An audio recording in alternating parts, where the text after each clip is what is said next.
If you're joining us for the very first time, welcome to the Strike Fighter League. And for those back from OTS-1, welcome to OTS-2. I'm Justin Walters, alongside my wingman and 22-year retired Marine Corps Top Gun aviator, Rob "DeHiggy" Tomlinson. DeHiggy, it's been a few months since we were away from the desk. Catch me up. What happened last time? Well, let's see. Viper dominated the competition. He took the crown as the first OTS champion. And I seem to recall that you had some delusional thoughts of being able to beat me in a simulated dogfight. You're not wrong. Your memory serves you correctly. That day is coming, I promise you. You watch and see. 3 months ago, though, on this very broadcast, 8 pilots from all over the world fought for $10,000 for the OTS-1 crown. One of them walked away with it. His name was Viper, and today he defends it. Let's not forget about Mayo. He's back as well, and I think this time he's got something to prove. Oh, he certainly does. That's right, our runner-up from OTS-1, Mayo, is back on the field, and so is Ahab. The legend continues. The other 5 pilots make their very first OTS appearance. They may be from different countries with different stick times, but they are all fighting for the same title, DeHiggy. That's right, OTS-2 champion. Today we'll meet those 8 pilots. We'll walk you through the trials events that got them here. We'll reveal the seating for the dogfight bracket, and then live BFM, quarterfinals, semis, finals, and by the end of the day, the OTS-2 champion will be crowned. Hell yeah! But before we begin, a quick take on the SFL viewing experience. We're live streaming on both YouTube and Twitch, so thank you for joining us, as well as our very own website, www.the-sfl.com, where you can view the entire experience, engage in multi-viewing experience under the competition tab. Make sure you select OTS-2, where you'll find multiple camera angles, pilot profiles, and the scoring dynamics for more in-depth OTS-2 experience. But that's not the only new addition. We've also got a special guest. You heard me correctly, coming to you live from Australia, Royal Australian Air Force fighter pilot, Red Bull Air Race world champion, and new colleague of the SFL, that's Matt Hall. We'll meet him in a few. Before we do, our broadcast foreship is not complete without Miss Sibley Scholes. Sibley, over to you. Thanks, guys, and welcome back to the Strike Fighter League. I'm Sibley Scholes, coming to you from the SFL hangar, and I'm fired up for OTS-2. And let me tell you what a difference 3 months makes. When the league opened submissions for OTS-2, the bar moved. Tougher competition, a longer verification window, and the field showed up, ready and willing to fly the extra mile. Hundreds of pilots from 42 countries and 6 continents, hours of submitted runs, all chasing the coveted 6 open seats. Because as a reminder, our defending champion Viper and OTS-1 runner-up Mayo had automatic bids. But before we introduce you to the humans manning the machines, let's meet the machines first. Behind me, you'll find 2 of the most iconic fighter jets ever built, the FA-18 Hornet and the F-16 Viper. These are the 2 airframes our pilots get to choose from in OTS-2. Make no mistake, the airframe a pilot chooses tells you a little something about how they're going to fight. So let's break it down side by side. Top speed, the Viper takes it. Mach 2 to the Hornet's Mach 1.8. But hold that number because it doesn't really fly today. The fight starts at 350 knots, a mile apart. Nobody touches the Mach in a guns-only knife fight. Thrust to weight, Viper wins on paper. 1 big engine, light airframe. But that assumes a full tank, and these fights do not start with full internal fuel.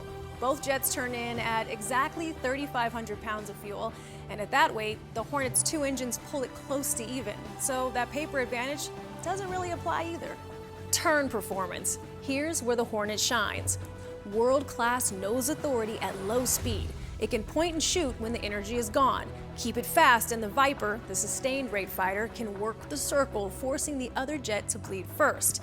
Time with your nose on, rounds on target, the overshoot, you force. Our scoring rewards all of it, and it's all calculated and displayed in real time, right here. Fuel. Again, we take this variable off the table. Both start at 3,500 pounds. Whoever wins, wins with the gun, not on the fuel gauge. Guns, same in each jet. The M61 Vulcan, 20mm, 6,000 rounds a minute. The difference? The magazine.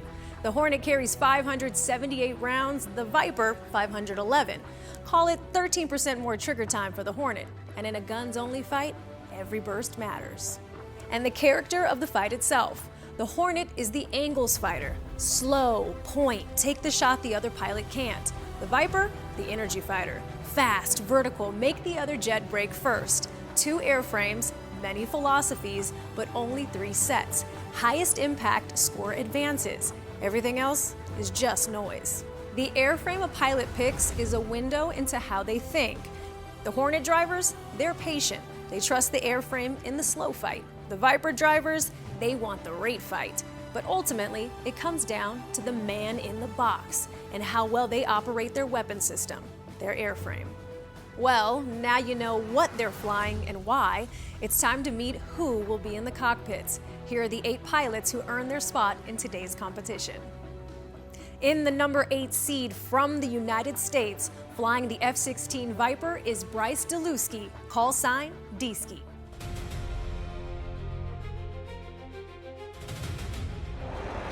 A lot of my family works around aviation. I've loved fighter jets since I was a kid. I eventually enlisted in the Air Force, though I went into computers, not jets.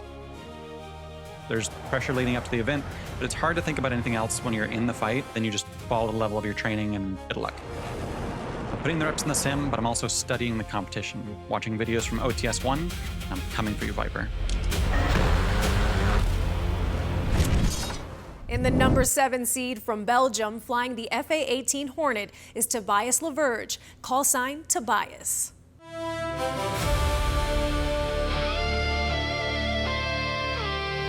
I personally love tactical aviation because every engagement is a puzzle. It's not just about who's flying the fastest, but about making the right decision under pressure, adapting to your opponent, and constantly improving. What separates me is I develop missions, make tools, and campaigns. That knowledge helps me make better decisions in the air. You may outrun the horse, but you can't outturn the Hornet. I'll see you in a merge. In the number 6 seed from Canada, flying the FA-18 Hornet is Greg Howard, call sign Goose.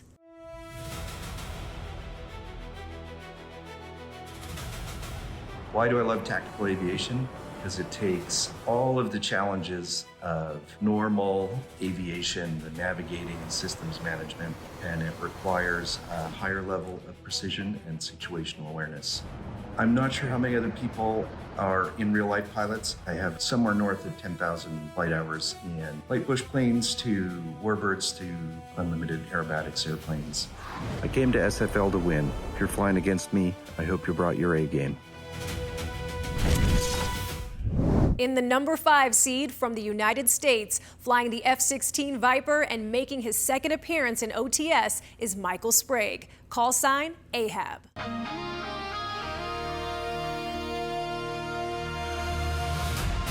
What's there not to love about tactical aviation? Being at 500 and 600 knots, doing low-level runs, putting warheads on foreheads. The most important aspect of training is probably trying to train out the idea of things being predictable, because combat is not predictable. The first casualty of any engagement is your plan. What does winning OTS-2 mean to you personally? It's being able to say that I was good enough to get into this bracket, and then further, I was able to win. In the number 4 seed from Brazil, flying the FA-18 Hornet is Rangel Alcantara, call sign Trigger.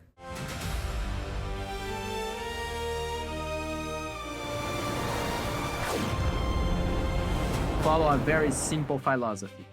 You fly leg for the win, and you fly lead for the kill. In a dogfight, you have to think strategically, you have to think ahead, you have to think about possible outcomes for every decision that you make. It's like playing chess at high speed. You don't really feel this pressure. For me, it's just another BFM competition, and I'm cool. I'm cool as ice. In the number 3 seed, also from Brazil, flying the FA-18 Hornet is Gerek Abreu, call sign Gerek.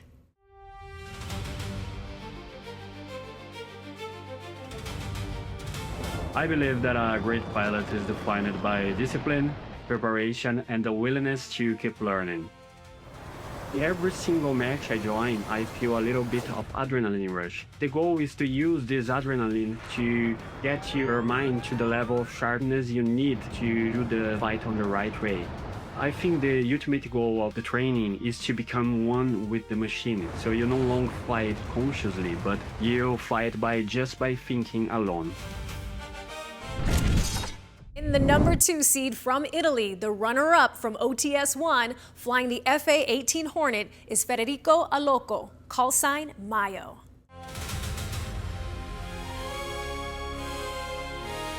I love tactical aviation because I think it's the best way of flying any kind of aircraft, because you have to push yourself to the limit, you have to push the adversary to the limit, and also you have to push the aircraft to the limit.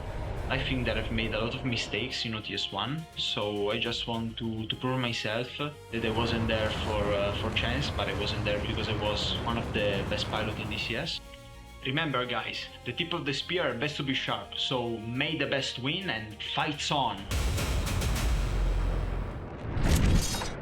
And the number 1 seed from Germany, the returning OTS champion, flying the F-16 Viper, is Mario Schweiger, call sign Viper.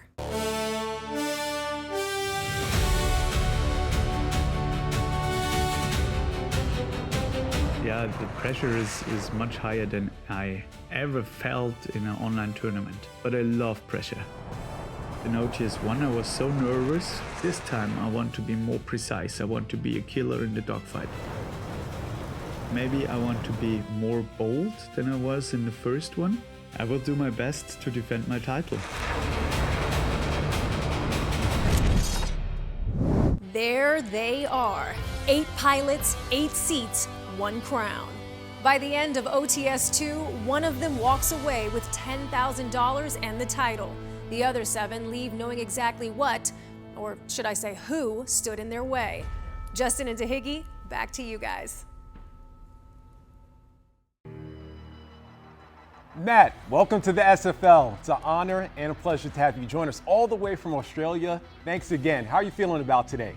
Yeah, I'm excited to be here. Thanks for having me. And I've obviously watched OTS-1, and congrats to all the pilots who have made it here to OTS-2. And I'm really actually pretty excited to see how this plays out today. Absolutely. So we've got 3 trials to walk through today before we touch the bracket. As we mentioned, it's going to be speed, accuracy, and precision.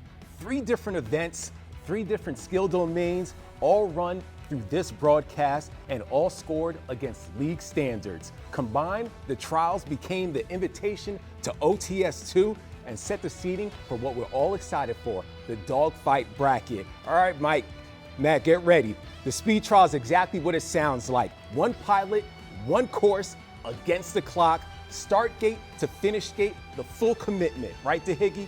Oh, absolutely. Speed is going to be exciting. So every gate, you've already known the motto, miss it, skip it, clip it. That is going to be the motto. It is going to be a 40-second penalty.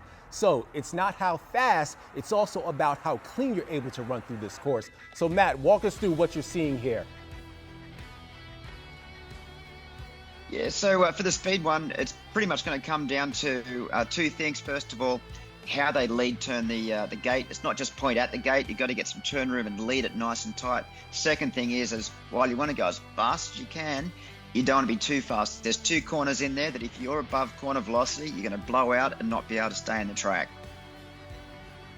Yeah, that sounds really good, Matt, especially if you were able to size it up and how difficult that course is. What stood out to you about speed there? I mean, just the performance of these pilots. I mean, working in the vertical to get around some of the different rings. I mean, that was some advanced maneuvering to get that aircraft aligned for the next gate. Yeah, it certainly was. That was pretty sound advice there. So, all right, folks, we're going to take you through the number 1 speed trial run, and now it's scored by the number 3 seed, and that is a Brazilian pilot, one of your favorites. That's Garrick. Before we roll the tape, a word on the aircraft paint schemes you're about to see. Every trial run through OTS-2 flew in what we would call standard markings. The Hornets wear VFA 37 markings, the Raging Bulls. That's a U.S. Navy squadron that's flown off carrier decks since Vietnam, from Yankee Station to Iraqi Freedom. The Vipers carry the red tail flash of the 77th Fighter Squadron. the gamblers out of Shaw Air Force Base, a unit older than the Air Force itself, standing up in 1918. Those are the intro-level standard paint schemes in DCS world, and in our trials arena, they represent something important to Higgy, that only one variable is important, and that is the pilot. And in the speed trial, it was Garrick, who certainly showed out. Let's check out what Garrick was able to do, and Matt's gonna be. Righto, so here we are, running out of Vegas International. Okay, so Berners lining up here on takeoff. He's off to the side of the runway here. Pretty yaw there on the runway. Okay, he's pretty aggressive. That's a pretty aggressive takeoff. He's actually started his turn while on the ground because the timer doesn't start to wade off wheel. So here we go. Gate 1 there, up into the wave. See if he can lead turn this. He'll be heading down the hill as he goes through. That's a good pull. Yeah, he's on this straight through there. Just now to get past. Look at this, down through the straight there. First error, yep. Don't want to go through that gate there. He's making it good. He is accelerating nicely. Righto, a bit of an over lead turn. He makes it through there. So this is a nice high pulling gate here. He's still putting energy on, so he's really got the burners lit. You can see the trailing edge flaps are sagged there, so he's pulling hard. Righto, get some speed on. He should be starting to get around supersonic here now. Another good lead turn here. That's a good lead turn. Didn't waste any angles. Good extension up to the high gate. You can see the angle he's taken there. It's a really good turn. Righto, now let's get some speed on. He should be able to get supersonic here, straight down the back straight. It's looking good. Okay, he should be supersonic, but he's got to, oh, there we go, big boom. He's got to slow down here. He's got the board out. It's a first big turn. He's gone high. He's using a high yo-yo here to try and get around the corner. You can see Lady Liberty down there. It's a tight turn. It's very steep. This could be bad. That's right on the edge there. And the GPWS going off into it. So here we come back through the gates again into the first tee here. It's reversing turn into the second tee. This is one of the highest turns here. He's got to really be right on the 35 Alpha 11. You can see the leading edge flaps dug in there. Pretty steep on the exit. He's flat-plated slightly. That's going to hurt him on his speed coming back out the other end. Burners are lit once again through dealer's choice here. A run to the finishing line. Should be able to get supersonic again, or pretty damn close to it. What is he at? 0.98 through the finishing gate. That's a pretty clean run. I'd be ranking that one up with everybody. Yeah, absolutely, and that's why we showed it, Matt. Thanks for that breakdown. Here's a quick look at the top placements on speed. Elapsed time plus penalties yields a score out of 100. Some names you'll recognize, some you won't, because to make it to OTS, you have to be the complete pilot. Speed is only one component. Up next, we're gonna have accuracy, and that one's gonna also be exciting. That is a new trial added for OTS-2. 3 aerial targets, different sizes, different speeds, different radii. Pilots have to engage all 3 between the start and finish gate using nothing but the gun. Splash all 3. Bring rounds home you didn't need. Be efficient. Every miss, every wasted burst, it shows up in that score. That's right, marksmanship at pace. And the penalty structure is unforgiving. Every aerial target left airborne at the finish gate adds a 90-second penalty. That's right, close enough doesn't exist on a scoreboard built on efficiency. No, it doesn't. Matt, accuracy at speed, talk to me. What are you seeing here? Yeah, for taking a gunshot, there's a couple of ways you can do it. The classic way is to join the turn circle and take a tracking shot from behind the other aircraft. Gives you the most time, but the most efficient way, but highest risk of not getting the kill is forward quarter, high closure rate with just a slashing gunshot. If you think you've got the line, take the line, take the shot, and that's going to be the fastest way, but it's high risk. Well, we'll keep that in mind. Let's take a look at the top run from our OTS competitors, flown by another Brazilian pilot, our number 4 seed, Trigger. Brazil making a statement in the trials. Yeah, they certainly are.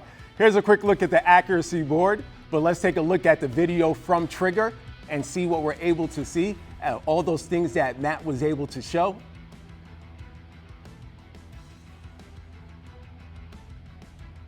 All right, Matt, walk us through what you're seeing here from Trigger, the 4 seed. Got it. So we're into the shot. He's got a radar lock already in his aim 9 mode, but he's only got the gun available, so he needs to be cycling the gun any time now. It's a big target, this one. Actually, I can see it there. He's moving, he's smoking, he's in burner. 1.44 Mach, no radar lock. That's a big issue for him. Okay, that is a very short burst, and he's got it. He's got it. Wow, that was aggressive. He's you can see his burners are lit. He's heading down the hill at Mach 1.5. This is impressive aggression. Okay, he's up against the flanker here. His rear quarter. This is going to slow the closure down for him. So it's he's still doing 1.3. Another good burst. It was a nicely controlled gunshot, that one. Still burners lit. Back down the hill, supersonic. You can hear the crack there. This one's going to be tough. It's a drone, okay? So it's small, it's slow, hard for his radar to track. Still supersonic. He's not backing off. There's the drone. How's he looking for the... Okay, it's look-up shots. Good for his gun, good for his radar. He is 1 point... Whoa! Wow. That was impressive. Okay, all he's got to do now is get in through the finishing gates, full burner, off he goes, into the finishing line. He's just gone from 30-odd thousand feet to ground level in a matter of seconds with 3 gunshots. That's impressive. Beyond impressive. Once again, go ahead, Dave. That trigger discipline was amazing. I mean, that's like Top Gun standard and then some. I mean, that was awesome. Didn't waste a single bullet. I mean, taking manual gunshots like that, forward quarter, that was impressive.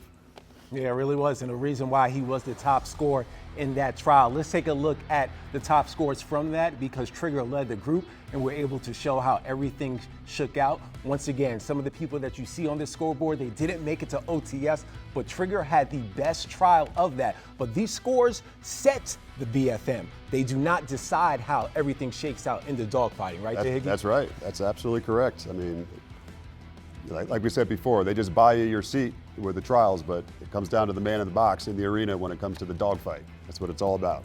Here's a look there. Once again, you may see some other names that were not able to advance to OTS-2, but the reason is because we have to have the cumulative score from all 3 trials. So that's 2 trials in the book.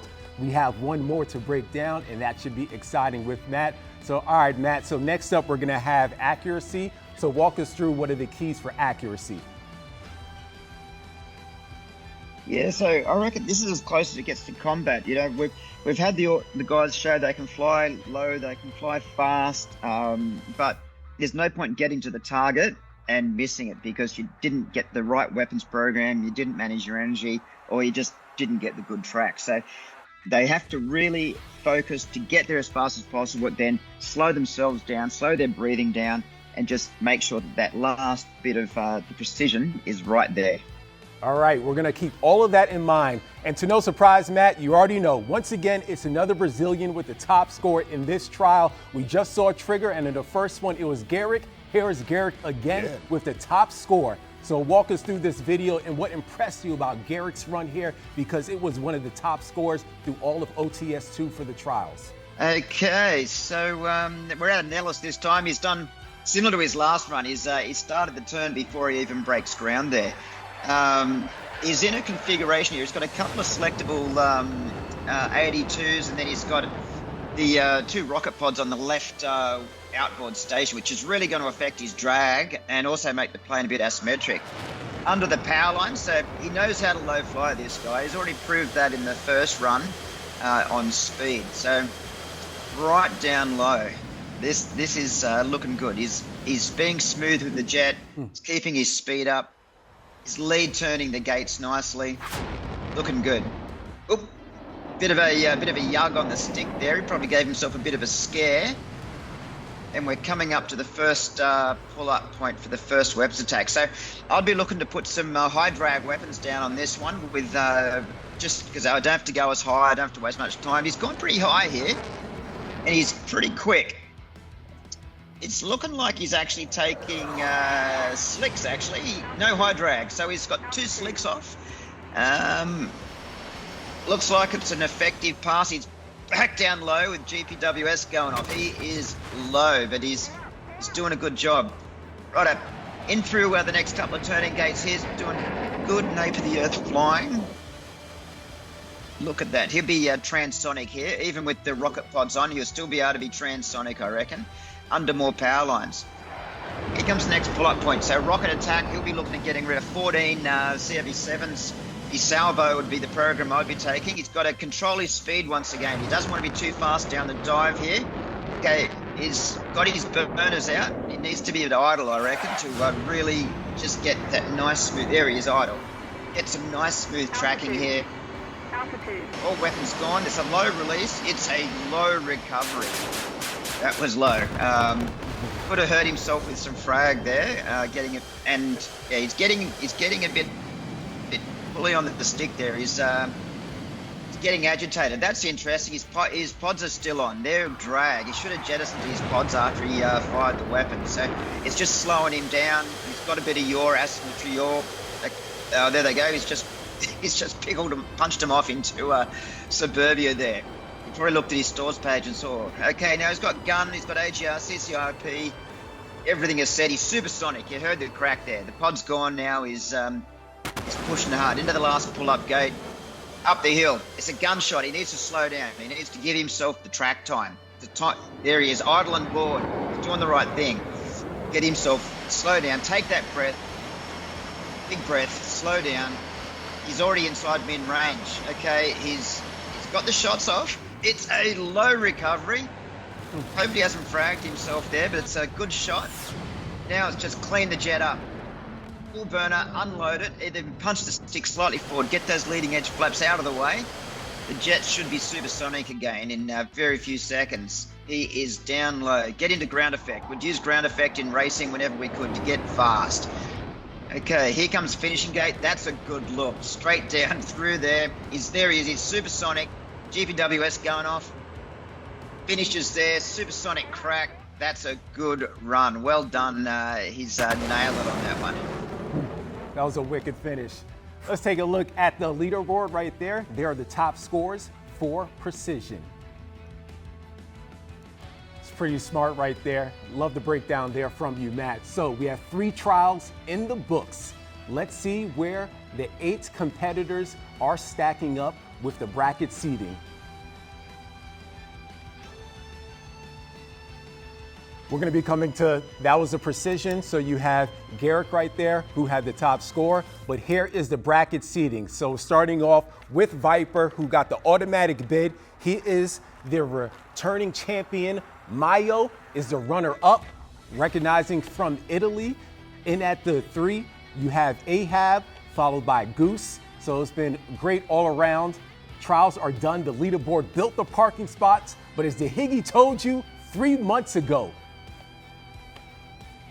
you remember what you trials say you can fly, remember? Box, trials say you can fly, but dogfight says you can fight. Absolutely. Yeah. Important reminder for the new audience. Trial scores do not carry over. They only set the bracket. Today's dogfight decides everything. Matt, quick read of those matchups that I just mentioned. Which one sticks out to you? For me, I liked Trigger's aggression and his sight handling air to air. But I think Viper, he's got the runs on the board with OTS-1. So I'd be looking forward to seeing Trigger and Viper fight, actually. Yeah, that wouldn't happen on the first out of the block, though, right? That's going to be no. That could later, be a possibility in the semifinals. Yeah, but I tell you what, the first round matchups in the quarters. I'm looking at the first round matchup. I think I'm going to go with Viper and Deesky. Viper, he's got the experience, he's got the jitters out, he knows what to expect from OTS-1. But there's a lot of weight on his shoulder, a lot of pressure. As the crown champion already, there's a lot of people that are gunning for him. And I know one in particular, Deesky, mentioned that he was coming directly for Viper. So, and not to mention they're both flying the Viper. So, like aircraft, I'll be curious to see how that fight unfolds. And that's right out of the block. I'm excited to see it. All right, I think we're all ready for some dogfighting. Matt, thank you again so much for joining us from Australia. Stick around though. Your wisdom. Thanks, guys. Good luck to everyone, and fight's on. Yeah, absolutely. fight's on. We'll see you again before the finals. Love that breakdown from Matt. Well, you know who they are, you know how they got here, but before we show you who's leaving with the crown and $10,000, We've got a story to tell. Sibley's back in the hangar with another SFL original production. Lights down, eyes up. Get your popcorn ready. You know what time it is. Sibley, over to you. There's a moment in every flight movie where you stop watching from the couch and you start seeing through the canopy. That's the trick of cinema. Done right, it stops being a film and starts being a moment you share with those who lived it. The SFL has partnered with the creators behind History Channel's Dogfights, the highest rated show in the network's history. Together, we're using DCS World as a time machine, recreating some of the most consequential air engagements ever flown, keeping these stories and the pilots who flew them alive and honored. At OTS-1, director J.P. Fair brought us a film called Ambush. Tonight, he brings us a gripping tactical reconstruction of the legendary air combat that led to two of the most iconic engagements of the Gulf War. It was January 19th, 1991. Operation Desert Storm over Iraq. Cut off in hostile airspace, Captain Cesar Rico Rodriguez and his wingman Craig Mole Underhill found themselves in a deadly close-quarters aerial duel against the Iraqi Air Force's finest fighters. Ladies and gentlemen, from France, this is J.P. Fair with Sitco.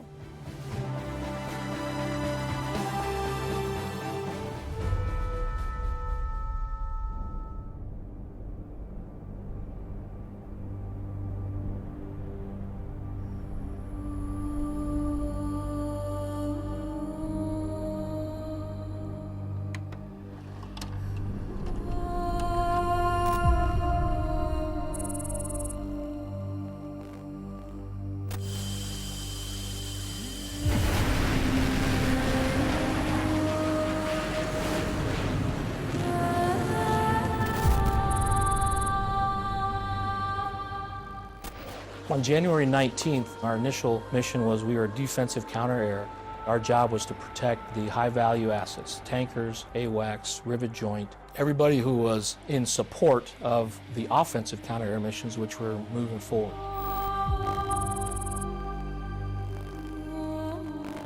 I was flying number 2. My flight lead was Rico Rodriguez. We're basically capping on the southern part of Iraqi airspace. You get off the tanker, go north, and all you're thinking is flying and executing the training that you've had pounded into you for a couple of years.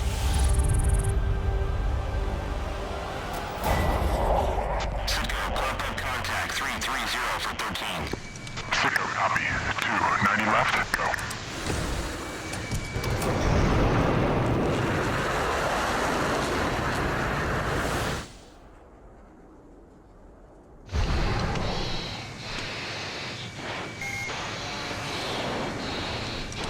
Bogey, 8 miles out. 2, same, locker. I know that someone is looking at me with radar energy. His fire control system is now alive and well and potentially able to take a shot against me.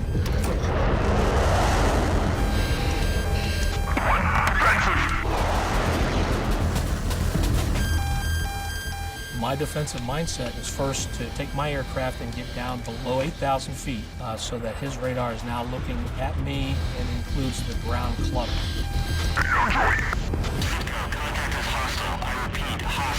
Fox 1.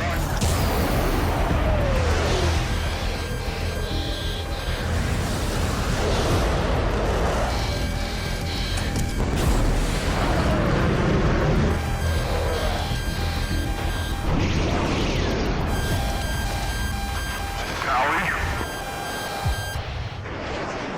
Flash 1. 2, visual, side high. Mole calls a visual on me, and now we're building our mutual support again. My first thought process is let's get the hell out of here. Sitco, bandit is down. Sitco, second contact, 10 miles north. Back into the fight, I direct the formation to check to the north-northwest. I've got a lock. Contact Pates. Say again? He lights up as a diamond on my skull. Is maybe a friendly? My heart goes down in my boots. I'm going, I just shot down an eagle. I tell you, that is just a terrible feeling. Fratricide was something that the Eagle community took very seriously. You just killed a friend of yours, probably. And then you're gonna have to step over the side because you're stupid. You gotta VID this guy.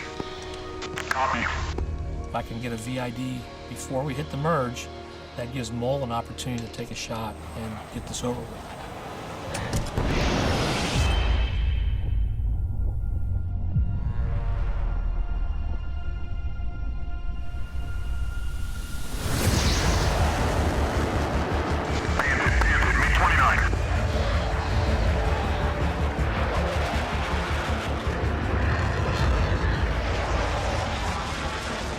As he's flying a larger circle horizontally, I'm actually going to use the oblique and fly a smaller circle, maintaining energy by using G available.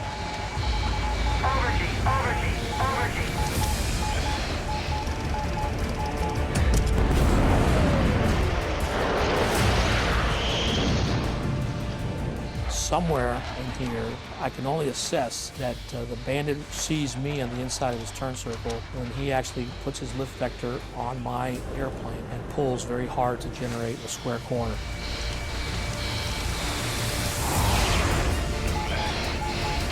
Tally visual, request entry. Stand by.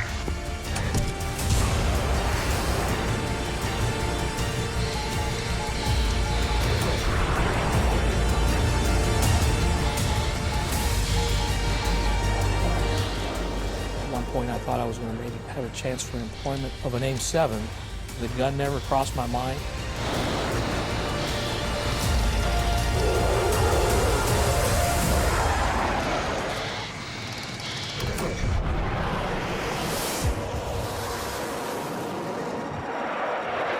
The next time I turn around and look at him, he is trying to pull through the horizon to bring his airplane on the other side of the fight.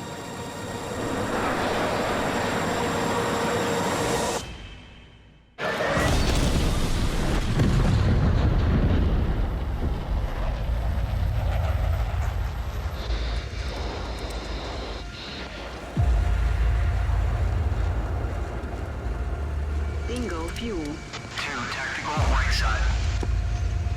Visual.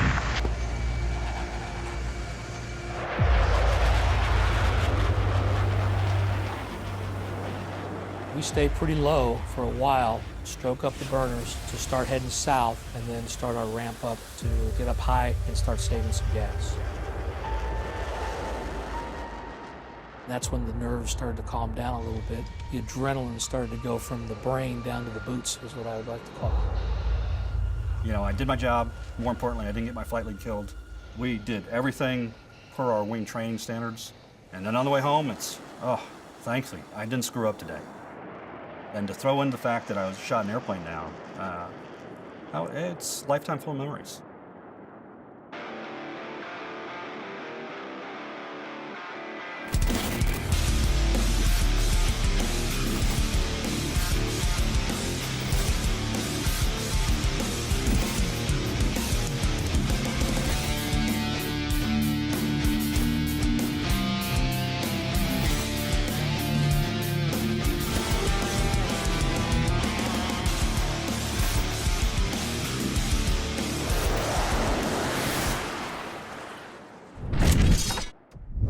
Welcome back to OTS-2. If that didn't hit you, check your pulse. JP Fair, thank you once again. Another DCS masterpiece. Oh, most certainly. Now to the fight. Quick housekeeping for the bracket. The dogfight phase is head-to-head, 1 versus 1. Best of 3 sets per heat. 3 minutes per set, hard cap. All from a beam. First 2 sets have an altitude split, as we mentioned. Quarterfinals, semifinals, and finals. 8 pilots become 4, 4 become 2, and 2 become 1. There can be only one king in the sport of kings. That's right. Let's take a look at how the scoring breaks down. Scoring inside each set rewards what you'd expect. Gun kill, kill avoidance, and what you might not. Positional advantage, overshoots force, the telemetry tells all. If a set goes to the buzzer with no kill, the win goes to the pilot with the better fundamental mechanics. It's the OODA loop. Observe, orient, decide, and act. Faster and cleaner than the other pilot. And don't worry about keeping track about all of this info. We got you covered. The overlays will give you everything you need to follow along and keep track of the fight. Higher seed on your left, up to the top set indicator, and the clock counting down from 180 seconds. Down low, the pilot HUD is airspeed, altitude, fuel, and the G-load pulling on every turn, and the number that decides it all, the UIS. One score, higher wins when the set ends and the banner tells you how, kill or time out. Your squadron deserves better than a laggy server and a broken mission. Fox 3 runs fully managed DCS and IL-2 servers, patched, monitored, ready when you are. Need a mission? Mission Curator builds one on demand from over 50,000 real fleet fragments. Mission keeps crashing? Mission RX rates it, fixes it, and certifies it. Want a personalized livery?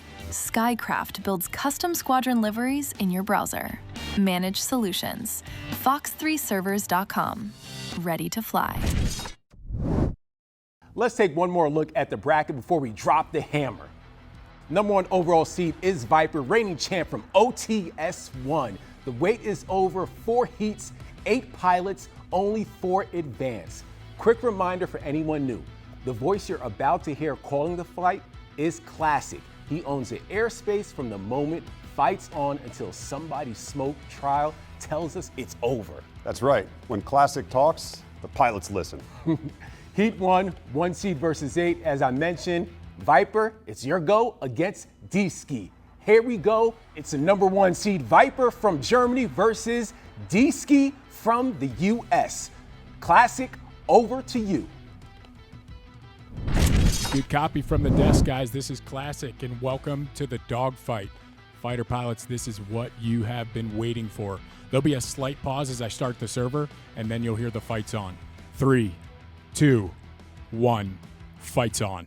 All right, ladies and gents, this is what we've been waiting for. The first of several showdowns in dogfighting. The merge! Some shots already fired. Doesn't look like there was any damage. To the left, you have the number 1 seed Viper. To the right, you have D-Ski. Viper's going over the top, high to low. What's fascinating? Oh, more shots. Oh, there's a lot of action early on with these two. This is a good fight. Who is the better fighter pilot when it comes to the Vipers? D-Ski called out Viper. He said, I'm coming for you in his submission video. Ooh, wide merge here. Looks like it's a one-circle fight right there. I think we're still looking pretty neutral from both. D-Ski was introduced to pilots at a very young age. Aviation runs in his family. He picked up a book as a teenager, Dahiki, about the Fighting Falcon, and he said he's been hooked ever since. Another merge coming up. No. All right, no action. A little bit wide at the merge. Time is winding down. Take a look at that UIS score on who has the lead. We're down on the deck, we're rating around. You got to be patient at this point. $10,000 is on the line. The first of 3 sets between Viper and D-Ski. Man, I don't know if we're going to have enough time for this. It looks like Viper's in a little bit more offensive position here, but he's not able to close it in for the shot. Yeah. See how this unfolds. Viper came into OTS-2 saying he wanted to be more bold. Oh, he's pulling lead. Uh-oh, offense for Viper. Is he? He's offensive. He's definitely offensive. He just needs to close it in and pull some lead. He's got to get his gun nose out in front of D-Ski's aircraft. Time is winding down, gents. Time is winding down. You see the clock there. Some shots fired. D-Ski doing his best defensive tactics, trying to make sure he avoids all the guns. Oh yeah, got to get skinny. He's getting skinny. This is a good matchup. He's maneuvering for sure. Viper's in a control zone, still offensive. Trying to get zero aspect, trying to line something up. Oh! On the deck. I tell you what, when you're defensive, the deck is definitely your friend. Yikes! All right, I think we're seeing the experience from Viper coming out here. He's patient. 15 seconds left. The time is ticking, fellas. They got to make a move. Back to Both of them are neutral. I think what happened is, you got to save the deck. Oh! Man! Self-inflicted. Down goes D-Ski. Yeah, tell you what, the ground is going to win every time. You cannot hit the ground. And See fit. We saw a lot of that in OTS-1. The fact that you are doing your best to be defensive, you still have to make sure that you stay away from the deck. You want to fly, you got to play more of that happy ground. So let's start off first with Viper. Offensively, what did you see from him? He came out of the gate, guns blazing. So forward quarter shot, I think that kind of ruffled the feathers of D-Ski a little bit. But all in all, for the whole middle of engagement, it was difficult for them to get back to another merge because they're both fighting good aircraft. They looked relatively neutral. But once we got closer to the deck after the second, third merge, looks like the patience with Viper able to maintain the rate of his aircraft. He's able to gain angles back and rate through the turn. They ended up on the deck, which is generally where you don't want to be. But they ended up on the deck, had to be patient with the rate fight. And Viper was able to gain an offensive position in the control zone, and then his patience led to him being able to employ the gun. But ultimately, let's take a look actually at a few of the replays. You spoke several times about the merge, so let's match up some of your commentary and analysis with what we actually saw because both fighters were very aggressive. So here's one of the merges. What are you seeing here from Viper? All right, both of them had the guns that were employed, and they weren't able to get any action. But I think Oh, right there, you saw the deck save. So basically, anytime you have a deck save, you have to maneuver your aircraft. Number one priority is not hitting the ground because you're going to die, right? Okay. So when you do that, you give up that turn, so you're losing angles. So that allowed Viper to get in position. But you can see Viper is maintaining a vertical standoff because you don't want to be close to the deck. And then ultimately, looks like we just had a controlled flight into terrain, looking over your shoulder, expecting to be shot from Viper, and D-Ski just flew to the ground. D-Ski was this close to being able to survive. I think defensively, though, he did a pretty solid job outside of obviously flying into the deck. I tell you what, he was working hard defensively, no doubt. I think he's doing a good job, but ultimately, you want to be offensive, especially if somebody's shooting a gun at you. That's what I'm saying.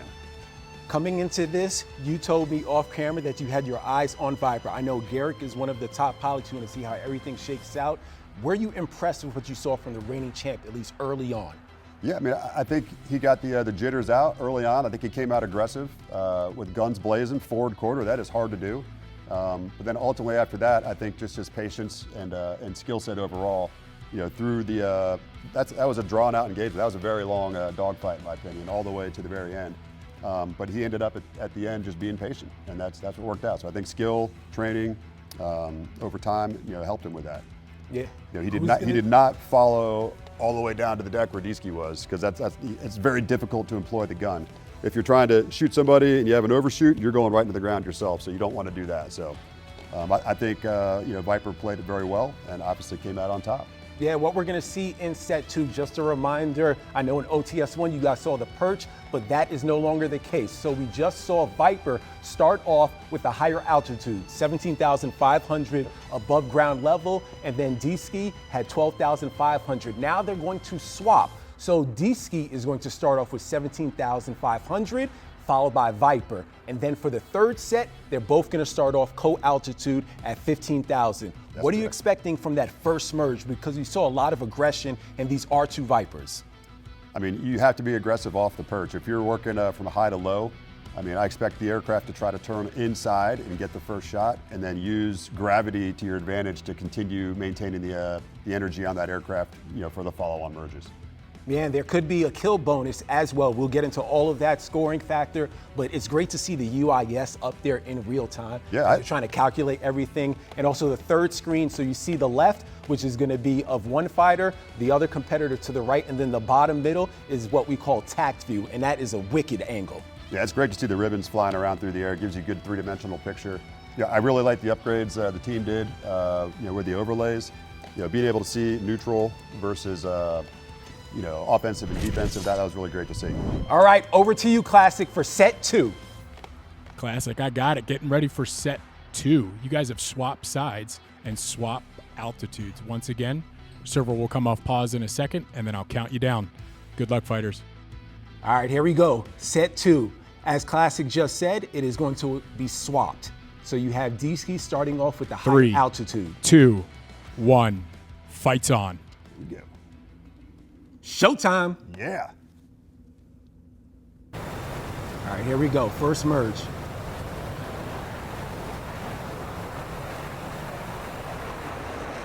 Ooh. A lot of shots fired. No, those are flares. Okay. So it looked like I did not see a merge. We have a merge coming up right here. There we go. All right, trying to see on tack view, which is the bottom middle screen. It looks like Dieske's digging nose low, out of plane across the circle. All right, so we got a downhill spiral going on right now. All right. Dieske said he did his homework in that submission video. He watched all of OTS-1, and maybe he knows a thing or two about the methods from Viper. I tell you what, we're back down on the deck again, and we're back into a rate fight. So as long as the aircraft maintaining their rate band, this is going to be a patience drill again. Right now, to me, it looks like Viper may have just a slight angular advantage, but we'll see how this plays out. Yeah, right now, as you see on the screen, it says neutral for both fighters. Not that much action compared to the first set. This second set, it feels like they're playing a game of chess. They're trying to size each other up. Who's going to make the first mistake? And Viper's carrying a lot of excess speed right now. He needs to really dig down and get back into the rate band. For the Viper, closer to 400, so he's digging now.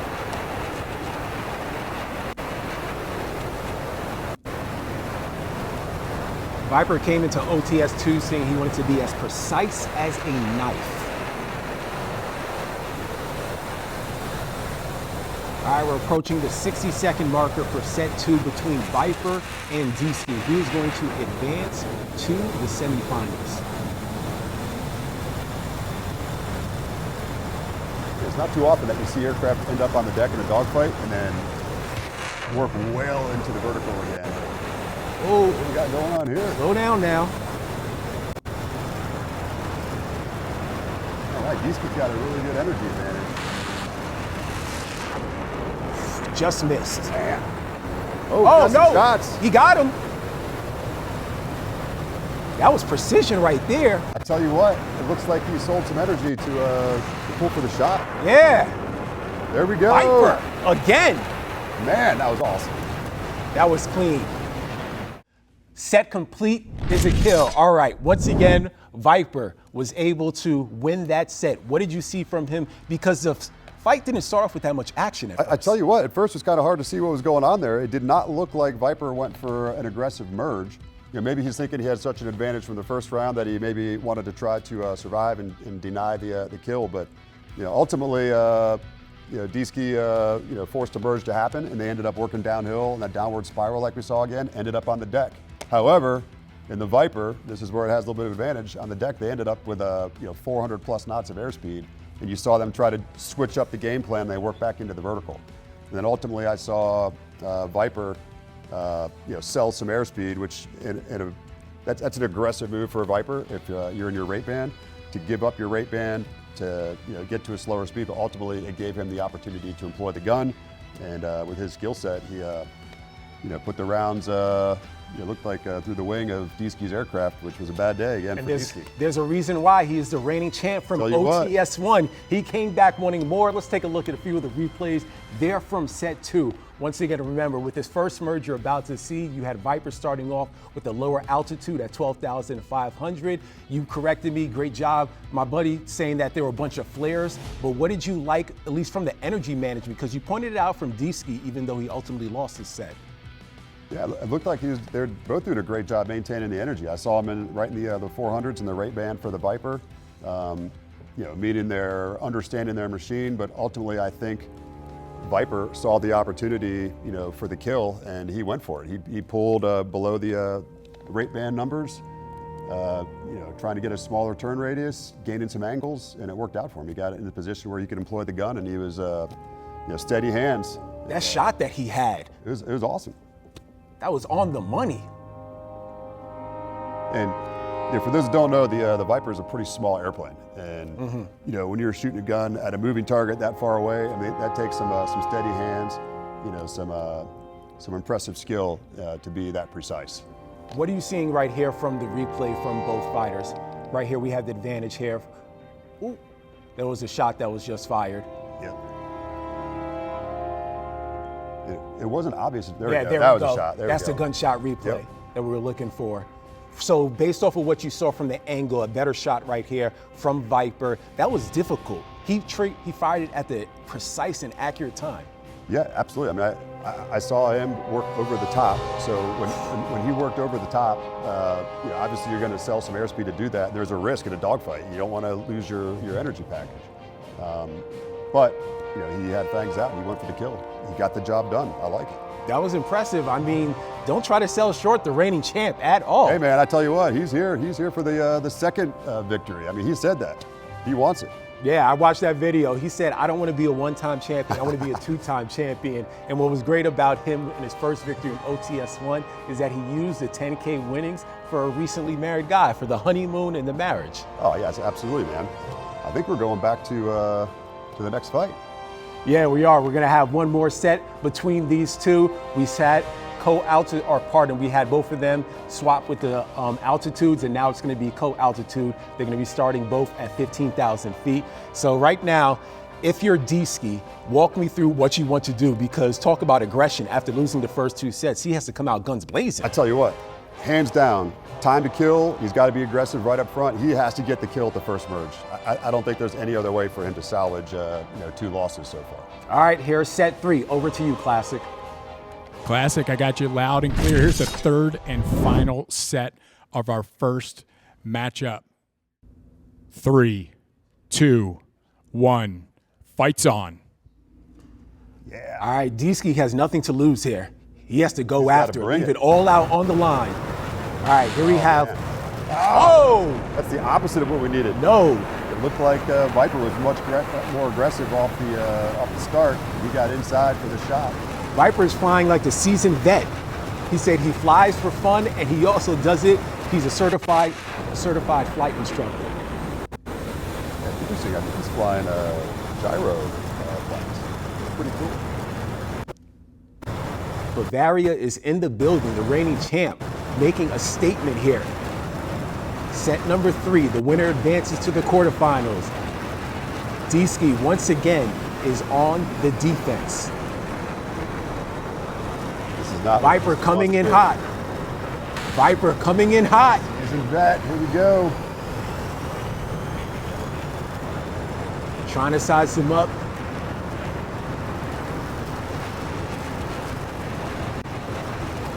Come on, D-Ski. What you got?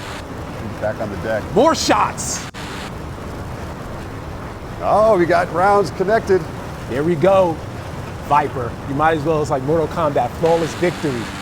On target. Oh, you lighted him up. Oh, man, finish him. Viper. Set complete. 3 straight sets. Flawless. Check, check, check. Boom. I tell you what, like we said, D-Ski, he needed to come out strong, and I think, the reigning champion just brought it. That first merge. He guns blazing immediately, and he said that earlier on, that's what he was looking to do, and he did exactly what his plan was. He was bold. He said he wanted to be as precise as a knife. D-Ski, be careful what you ask for. In his video, he said, I want you, Viper. You two were matched up, and down goes D-Ski. I'll tell you what, I mean, obviously there's some hard lessons learned for sure, but the experience, this is early on in OTS, the experience gained for all these pilots right now. I wouldn't be the new guy coming to the show for the OTS-3. So I'm just telling you that, D-Ski fought a good jet. However, reigning champ, he's got the advantage. Yeah, he's got the experience. He's got the cool, calm, collected approach, and I think he showed that. That was a masterclass. Let's take a look at the first merge here between these two competitors. You have Viper, who is going to be advancing. We saw a lot of aggression here, especially off this first merge here, Dahigi. Absolutely. What did you like from the approach overall from Viper as this fight continued, because he was not passive? Absolutely not. I mean, he could have certainly, flown a more conservative jet, but he did not do that. He came out immediately in that first turn, which I was surprised, thinking that D-Ski, would know that he had to sell it all, to have any chance to advance, which means, he had to make the quick kill off that first merge. Yeah, true. Time to kill is factored in, and you know the kill obviously gives you a huge bonus. So that was the only chance he had. But you know, ultimately, you know, you just see Viper dominating the control zone. Not a whole lot Dieske can do, but get close to the deck to try to you know, maybe have Viper unable to employ without hitting the deck himself. But Viper does a great job just maintaining the offensive positional advantage here. For those new to the SFL, control zone is about 4,000 to 2,000 feet in between the aircraft, and Viper certainly was on his tail the entire fight. Absolutely. And every time there was a merge, shots were fired. Look at him, he is tracking and hawking him down. Shots fired here again. These two are close to the deck, and that was the shot right there. There we go. Right there. Connected. Viper, impressive. What was great about that submission video that Viper also sent in, he said that he wanted to work on his precision. That was an example of it. That's exactly That was it. textbook. He lit him up twice, splash. I think it's impressive, you know, how humble, you know, a lot of these pilots are, because you know you have to be aggressive, type A, you know, to be in this arena, but to understand that you always have to be learning and sharpening, you know, that knife. I think Viper, of all of the competitors, absolutely understands that. You know, Mayo and Ahab as well. But you know, Viper's the reigning champ, and I think he went to school after OTS-1, and you're seeing the results right here, folks. A lot of hours has been logged. Great job by Viper. Congratulations. The first ticket has been punched into the semifinals, but we still have a lot more to see in the quarterfinals. What a heat. Let's take a look at the bracket to remind everyone where we are. So right now, the winner of Heat 1 I think we're going to talk with Dieske for a second, right, to see how the fight went. Yeah, we are. All right, Dieske, can you hear us? Yep. Oh, nice. What would you have changed about your approach in that set? I think I had a mindset. I practiced trying to set up for the spins, and things in the live competition just didn't quite match up with what I was practicing for, and I feel like I wasn't flexible enough to try to attack the problems that I was encountering. So I think more flexibility in the future would really do me well. Yeah, I agree. I would say, you know, from my perspective, if you have the ability, you know, your rate management was great. You know, maintaining 400 knots. I thought what was also great was the ability to use the deck to your advantage. You know, for an aircraft trying to gun you, you know, from your 6 o'clock, it's very hard for them to come high to low to gun you without hitting the deck themselves. So I think you did a great job with that. I think there were a few times where you could have used an energy excursion, particularly on that third set when you're level, or on the first set when you're coming from low to high. You have to dig that aircraft in and maybe give up some energy to make to have a gun employment opportunity. So great job overall, though. Hey, congrats, Dieske. We really appreciate you making the time and hope to see you in OTS-3. Yeah, man. All right, great job by Dieske. Unfortunately, he has been eliminated. On to the next. The reigning champ certainly sets the mark and sets the tone. We're going to wait to hear from Viper, who is a newly married man. He's off to the semifinals, and he told us coming into OTS-2, he wanted to be more precise, and he showed that from the mark. So we're going to set him up and hear from him and get a few answers in. All right. All right, Viper. Okay, perfect. Viper, congrats on the victory. Walk us through your approach, because you seemed very aggressive, especially from set 1. Yeah, if you want to win again, you need to be aggressive, I guess. I tell you what, man, you did just that. You came out, fangs out. I mean, I was excited to see the forward quarter gunshot at the first merge. That was awesome. You know, your energy management all the way downhill, and you maintained the positional advantage, you know, towards the control zone, and you were patient. So, man, that was great skill. How'd you feel on which fight did you think was your best fight? The first, second, or third set? Which one? Can you hear us? Hey, Viper. Hey, Viper. Not sure if you can hear me. Dehiggy was asking, of the 3 sets, which did you think was your best? I guess the second one, because it was the fastest one and the fastest kill. Absolutely. I agree with you 100%. And it was the precisest shots because I want to be more precise. I was not precise as I'm used to be. All right, last one before we let you go. Viper, you told us that you had a little bit of nerves in OTS-1. How are the nerves feeling right now? Oh, they are feeling like an OTS-1, but I love that feeling. I really love that feeling. Like I felt my adrenaline going into my hands, but this helps me. This helps me to get better. I love that.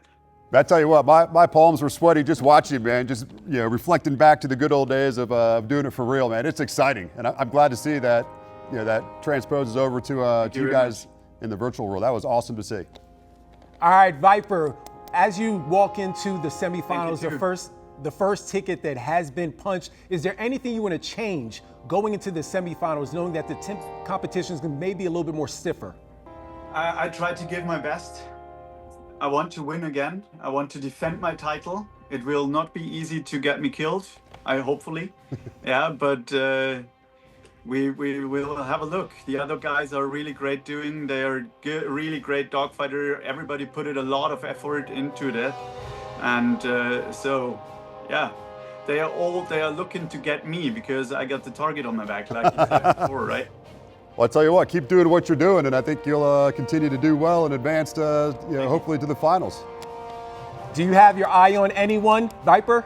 Yeah, Garrick and Trigger, because in the first OTS it was also like, the Harpier squadron is a really good squadron, and like you see now, 2 of them made it into the best of 8, or at least the best 6, because 2 of us were already here and were outbid. So I guess the Harpier squadron is really, really tough. Also Goose is really experienced pilot, as in real life, as also here in DCS. He's flying a lot with his son. And also Mayo. I'm looking really forward to get this final against Mayo, because I guess a lot of people want to see a revenge. Oh yeah. Yeah, Viper, we love that breakdown. You're surely a gentleman. You are giving respect to all the competitors in the field, and you may be facing off against Trigger in the semifinals. Yeah, I know. I maybe face against Trigger, and Trigger is a math kid. He is, or what I heard about. We're all sitting in a channel there on Discord and talking to each other, and one of the guys, like Wolf, the one from OTS-1, is also there. And he's told us he was training with Trigger for his dogfighting skills, but he never matched up with him. So I'm really looking forward to that, because he has a really capable jet. The F-18 is really hard to get in a dogfight. And if his skills are better than Wolf's, this will be a hard one. I think your assessment is spot on. I picked it up as well. That Harpier squadron, they're collaborating with each other. They're working hard to sharpen the skills in BFM, and I think we're going to see a good fight coming up. So my recommendation to you is forget about what happened in the past and just focus on the now and get the job done just like you did in the first heat with Diesky. I'll do that. Thank you very much. Yeah, man. Viper, do you have a message to anyone else that is left in the field about what is ahead, even if they have to cross you to get to the championship? It will not be easy. I will not give up my title without a fight. Yeah. Great. Appreciate the time, Viper. Let's break down what we saw from Viper. Thank you very much. In addition, absolutely, Diesky. So you have someone that has advanced. What were your biggest takeaways from that interview with Viper? I'll tell you what, it goes back to just the humbleness of, hey, I know where I'm sitting right now. I'm sitting high on top of the hill. It's hard to maintain that position. I mean, everybody's gunning for you. There's lots of pressure. Obviously, I think you're managing the pressure very well. But ultimately, indeed. Yeah, I mean, you got a lot of strong competitors out there. So, I think if you stick with your plan, you go in with a plan. That's what you got to do. But continue to learn, continue to get better, continue to compete, and ultimately, Thanks again for the time, Viper. Looking forward to seeing you showdown against whoever advances to the semifinals. Good luck in the rest of this. Looking forward. Absolutely.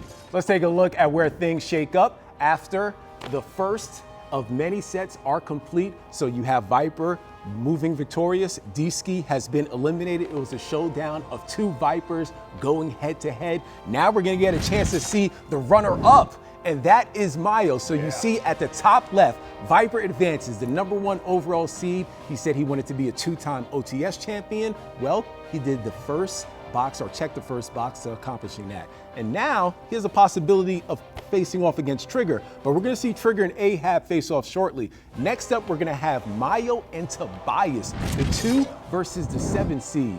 That is exciting because Mayo came into this showdown saying this was his revenge tour. Oh, absolutely. I think Mayo, watching post interviews from OTS-1, he was 100% focused on getting in the books, learning how to get better, and I know he worked incredibly hard, to qualify or to be prepared, I should say, for BFM. That was probably his weak spot that he wanted to do better at.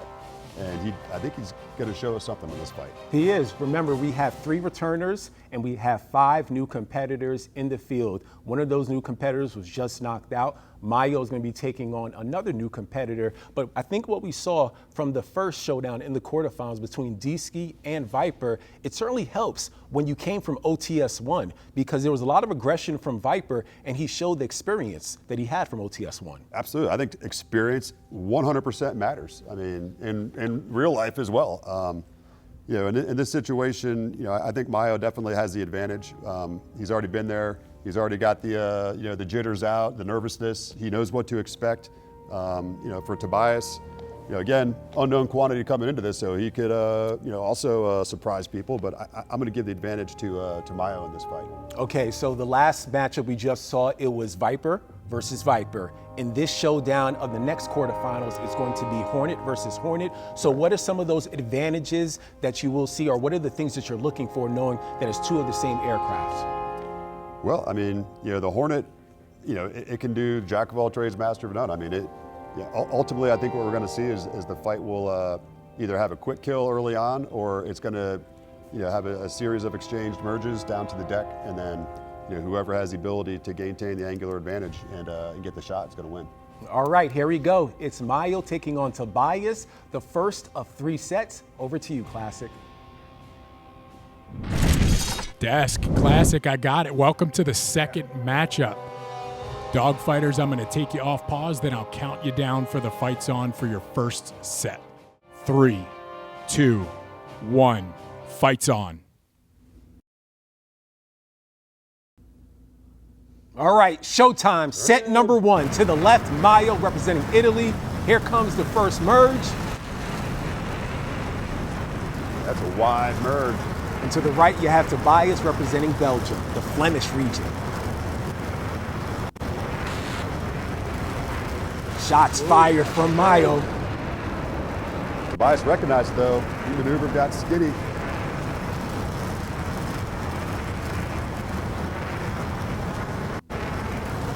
Mayo back on offense, trying to size them up and get into that control zone.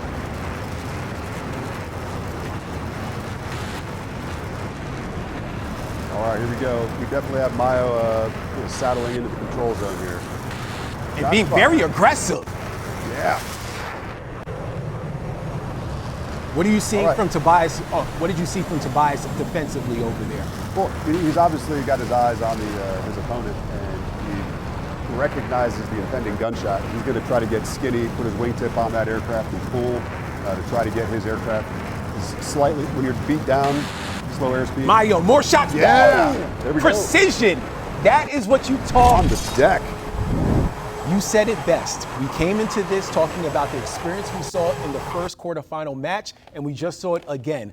A flawless shot by Mayo. What did you like about him offensively? I mean, he did exactly what he said he wanted to do. He wanted to refine his skills and get the win. I mean, he's looking to advance. I think he is looking for the revenge, from OTS-1. But that was a classic example of, off the first merge. I didn't see an aggressive merge from either aircraft. There was kind of a wide merge, but ultimately it looked like we had an energy excursion from Tobias early on that probably was a causal factor for losing that offensive advantage.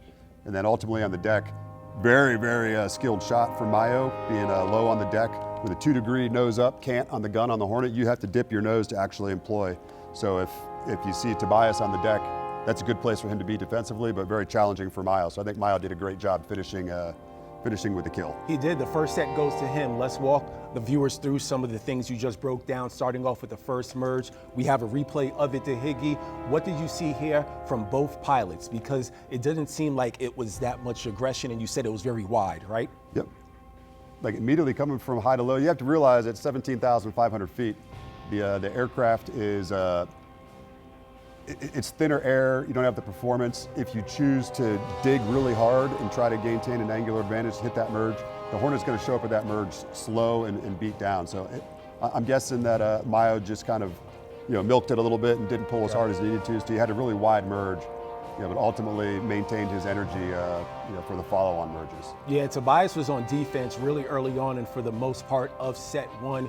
Things are going to swap in set two, but we're taking a look at some of the replays. You see more defense. This is a game of cat and mouse, and a lot of control zone area here by Mayo, and he made sure he was aggressive. This was all experience. He came into this and he set the tone. Absolutely.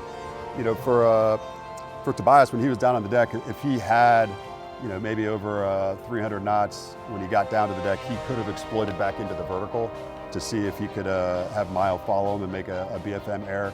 But instead, it just looks like Mayo dominated the control zone and just stayed there all the way to the finish. Some shots fired there by Mayo. There we go. And then here's the kill shot that will be coming up shortly. Very precise, the tack view angle. Mayo, really flawless job there. Like, whew. That was a great job by Mayo. There we go. Everything flawless as he's going to be able to set the tone in this match. There we go. That is a shot right there. Close to the deck. Precise. And I was thinking right there with Tobias being that close to the deck that was going to work in his favor, but Mayo, outstanding job with the gunmanship to get those rounds on his aircraft. That was impressive. He said, I'm not new to this, I'm true to this. I came through with OTS-1. I was the runner-up, but I'm back here with the revenge tour. Great job by Mayo. So things are going to swap right now for set two, and you're going to be having Tobias start off with the higher altitude, 17,500 above ground level. Lower altitude is going to be Mayo. Here's going to be an opportunity for Tobias to get some revenge. What do you want to see from him in that first merge? That's exactly it, man. I think if if I'm in a simulated environment and my adversary just smoked me, I'm going to come out fangs out, man. I got nothing to lose, but I don't want to be in a position like D-Ski was where he had 2 losses going into the final round. So correct. I think I want to see 100% aggressive maneuvering from Tobias right out of the gate. I would like to see a forward quarter gunshot at that first merge.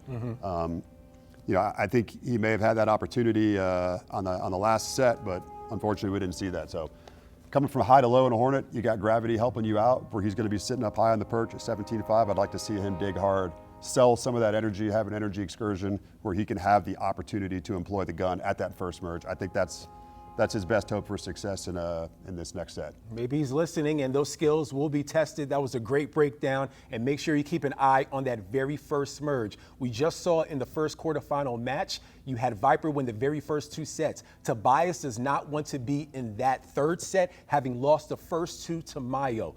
This is going to be an opportunity for the tiebreaker. They're switching up the sets, and it is going to be good to see how everything shakes out. But I think Tobias is learning very quickly. If you have experience from OTS-1, this is a disadvantage for these 5 new pilots. Oh, absolutely. I mean, I do like to think that, whatever happened in the past in BFM doesn't really matter anymore. Hopefully you learn those lessons and bring them forward. I think Tobias he's smart. I mean, he's sharp. He understands. He's done his homework as well. So hopefully he learns from this. I think, like we talked about at the beginning, starting high aspect BFM at different altitude splits is pretty challenging for those guys because it's hard to train to. So, all right, let's put it to the test and see what DeHiggy has, because you've predicted a lot of great things. Over to set number 2. Over to you, Classic. Classic, I got it. Got you guys loud and clear on to set 2. Gentlemen, slight pause again. And then once it kicks off, I'll give you the countdown. 3, 2, 1, fights on.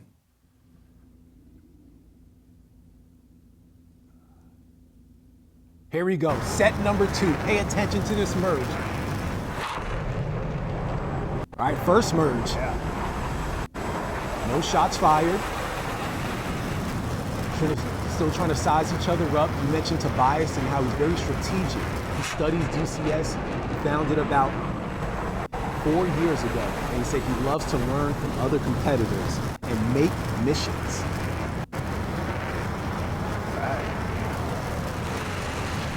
All right, both right now are neutral, Jahibi. Yep, we're looking at kind of a downward nose-low spiral. Typically, these people flush out on the deck, and somebody's going to realize that they're going to hit the dirt, and they're going to come off, which could give up some angles. So we'll see how this works out. You've seen early on in these fights, everybody wants to go close to the deck. I mean, the deck, if you're defensive, is a good thing. But right now, if they're both neutral, right now we're both on the deck. The only advantage and the only opportunity they have is to be in their rate band numbers. So for the Hornet, they got to be above 300, 350 on the airspeed to get the best rate performance around this circle, because that's the only way you're going to consummate the final kill. Yeah, right now it's a one-circle fight, meaning both fighters are flying toward each other's nose. So Mayo's got over 400 knots. He could actually afford to bleed down, gain some angles, and get back into the heart of the rate band. Between 300 and 350 would be a pretty sweet spot to be. Unlike the first quarterfinal, which was 2 Vipers, we have 2 Hornets going after each other. So they're very familiar. It's kind of a game of patience right here. I mean, we're approaching the 60-second marker. Time is still on each other's hands. We've seen some good matchups so far. Mayo leaning to possibly offensive. Yep, Mayo's he's got the advantage here. Picking up some speed. He can afford to dig down right now. He's kind of not performing in the angular fight that if he tightens down, he'll lead some airspeed, but he'll gain some angles. Here we go. Here we go. There's some action that's about to happen. Another merge coming. Yeah, Tobias is down below his rate numbers, not where he wants to be. Ooh.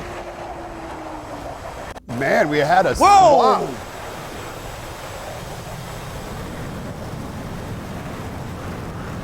All right, he's still up there. Less than 30 seconds. Yeah, Tobias is very low on energy, but we had a swap of roles from offense to defense and carrying too much speed, going for the gunshot. Was that an overshoot? It was an overshoot.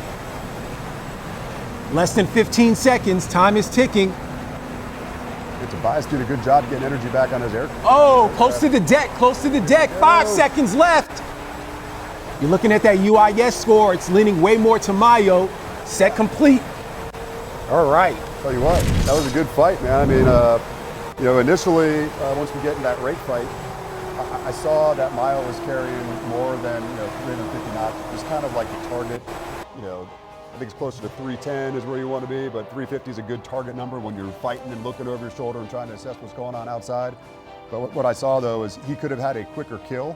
He stayed closer to those higher numbers of 400 knots, which doesn't give you the turn rate that you're looking for to get the angular position to employ the gun. What we saw, though, was Tobias was a little bit slower airspeed, and that'll catch you off guard if you're carrying 100 knots plus of closure into a gunshot, because you have to get close and personal with a gun. You're focused on the gun cross to employ the weapon, but ultimately it looks like after the shot, which he didn't get the rounds on his target, now it's like, whoa, I didn't hit him, and I'm carrying way too much speed, and he had to swapping roles from offensive to defensive, which is a great thing for Tobias. Of course. But ultimately that was the biggest flaw there. But I think prior to that, great job maintaining the offensive positional advantage throughout the fight. Once he got into the halfway through the fight where he was able to gain the positional advantage, I think he did a great job maintaining that. Let's take a look at some of the video that we saw there in the second set between both fighters. Here's a look at the second merge between both. You said that you wanted to have some aggression, and that is not what we saw from Tobias there. Yeah, I agree. I mean, like I said, I want to see him come out of the gate, strong, going for the kill. Yeah, we ended up right around this phase. We ended up into that nose-low spiral, and right here, in my mind, I'm 100%. I want to end up on the deck in my rate band numbers. If I don't, I'm pretty much toast in a Hornet because I'm not going to be able to gain energy without giving angles back to my adversary. So, I mean, both were doing a pretty good job. I think Mayo could have done a better job of getting closer to 350 to 300 range, and then that would have helped him with that closure that we saw at the opportunity at the end here where he had the overshoot. Yeah, we have a small minor login issue. I know usually used to seeing a blue and a red aircraft. We'll make sure that we do the best to illustrate as you guys are following along. But with that set right there, we didn't have any kills. And we're going to be able to show the overshoot. I think that was one of the, I wouldn't say turning points, but the most pivotal point of that race, because that was an opportunity that you could have had a kill. But we're going to have first the offensive reverse replay right there. You saw the shots fired. Oh, great job reversing from Tobias. You know, if he was able to employ the gun right here, oh, he tried, he did. Yeah, he did. Yep. That's exactly what you want to see from Tobias and not what you want to see if you're Mayo.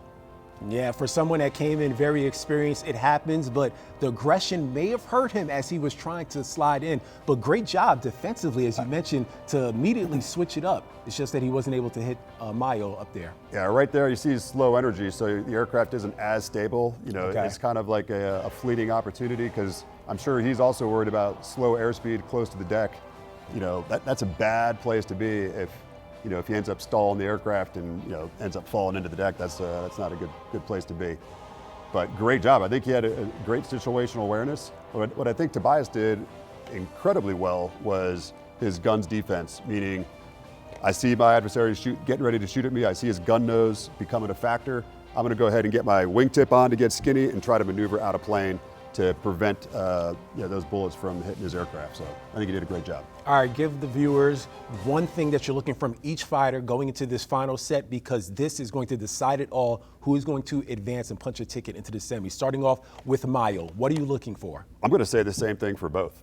The dogfight, there's no room for being conservative. I want to see aggression. I want to see more aggression. I want to see right out of the gate, somebody digging to the inside of the turn for the kill, and then having a plan for that second merge, most likely Hornet v Hornet working downhill. All right. To maintain that energy. That's what we're going to be looking for in set 3. Over to you, Classic. Classic, I got to concur with you guys. It's been a good fight so far, and here we are in the third and final set with the two fighters that beam each other. Server is in provisioning, and I'll count it down for you once it starts. 3, 2, 1, fight's on. Oh yeah. Who's going to get to the inside? Tobias. All right, the merge. Yeah, here we go. That's what I want to see. Shots fired. The aggression. Oh, yeah. Wow. Dude, I tell you, that is exactly what I want to see aggression-wise. That was the fastest kill so far of OTS-2. Absolutely. I did not expect to see that from Mayo. Oh, my gosh. Shots traded. Tobias also was able to land his shot as well on 100%. Mayo. Well, I don't know if Mayo actually, landed rounds on target. I think Tobias did. But that aggression you saw right away, dig into the inside of the turn, that's going to give you that angular advantage to employ the gun. So he put those gun rounds out in front of Mayo's flight path. Mayo had no option but to fly right through him, and that's the way it goes. I mean, you forecasted it. It's kind of like you wanted to see aggression. Mayo was the one that landed the shots. Tobias was able to get a shot on him, but that was Mayo to the left. You're absolutely right. Here's a look at the replay. It happened so fast, everybody was excited. Take a look at this merge. You said aggression. Yes. I got reversed in my rolls there. Winner of the match is Mayo. Mayo advancing. The runner-up from OTS-1 is heading to the semifinals. There we go. I take back everything I said. I got obviously flipped around on who was who in that fight. Yeah, that was a big one right there. I think like we're seeing again from the earlier engagements with Viper and Diesky is the experience is gonna win. He's got the advantage. I mean, he came out aggressive. He knew what he had to do, and he did exactly that. The aggressive employment on the inside of the turn from the first merge. Yeah, I'm fascinated once we're able to hear from Tobias and Mayo. We got to start off with this final set right here. This was great. That was quick time to kill, man. That was awesome. Yeah, we're going to be setting them up. So if you're looking at the way that this started off, if they're starting off at 15,000 feet, how was Mayo able to employ his weapons at a better angle? Was it the energy management? Walk us through that. Well, you're starting at 350 knots, which is right on the center of, basically that corner airspeed, which is where you can pull maximum G and displace your aircraft the most for the angles. And then once you bleed below that, you're going to be working in the slow speed fight where you're not able to put the maximum G on the aircraft. But what it does, it's called an energy excursion. So he's able to dig his nose to the inside and employ rounds right from the beginning of the fight. So he pays the price in that if he misses, and the adversary wins, then he's going to be at an energy disadvantage for the follow-on merges. So that's a crapshoot to take. That is, and we're going to be able to hear from Tobias right now about that. Tobias, walk us through the first merge on that final set. What did you see there from Mayo? Yeah, it was really interesting. I was a little bit scared. He obviously had the bigger height advantage, way more energy. I was initially unable to manage it that well. In the end, I did try to get a big overshoot. I had him in my sight, but sadly, I didn't have the timing to actually finish up on it. I tell you what, I think you did a great job with guns defense today. I mean, your awareness of the impending gunshot, getting your wingtip on the other aircraft and pulling. Yeah. I think that was very well done. Sorry. Say that again. Sorry, Tobias. In that second set, you were very good defensively. Do you remember the overshoot? And then you were able to shoot up in Mayo, but you didn't have the energy. What were you seeing as that played out? I believe in the second set, I did.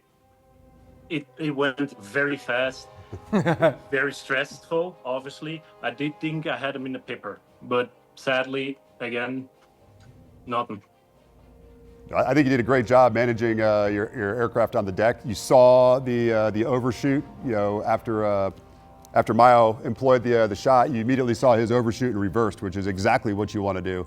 Yeah, I was hoping that you were able to score some rounds on target, with that follow-on employment that you made, but you're pretty slow on your aircraft at that point. It looked like you came off target to. Yes. Yeah. Okay. Tobias, how's your experience been in OTS-2? Yeah, again, it's so much management you have to do. Sadly, today I wasn't in my form, and it cost me. So if you're going to go back to school, coming back for OTS-3, what are you going to do in your training to improve?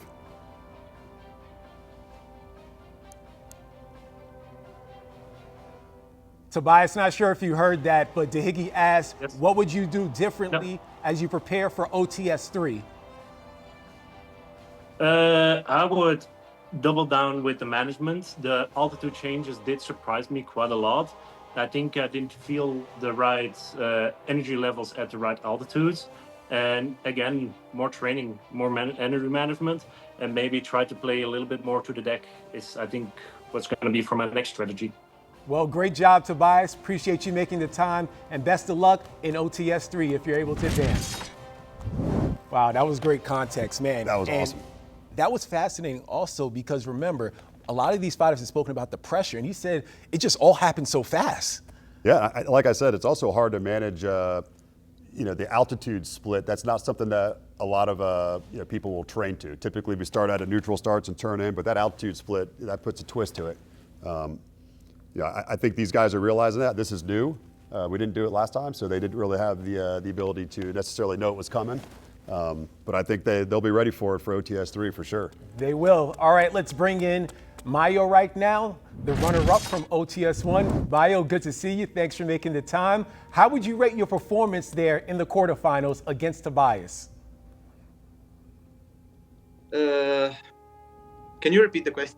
How would you rate your performance against Tobias? So I think that my performance is the best.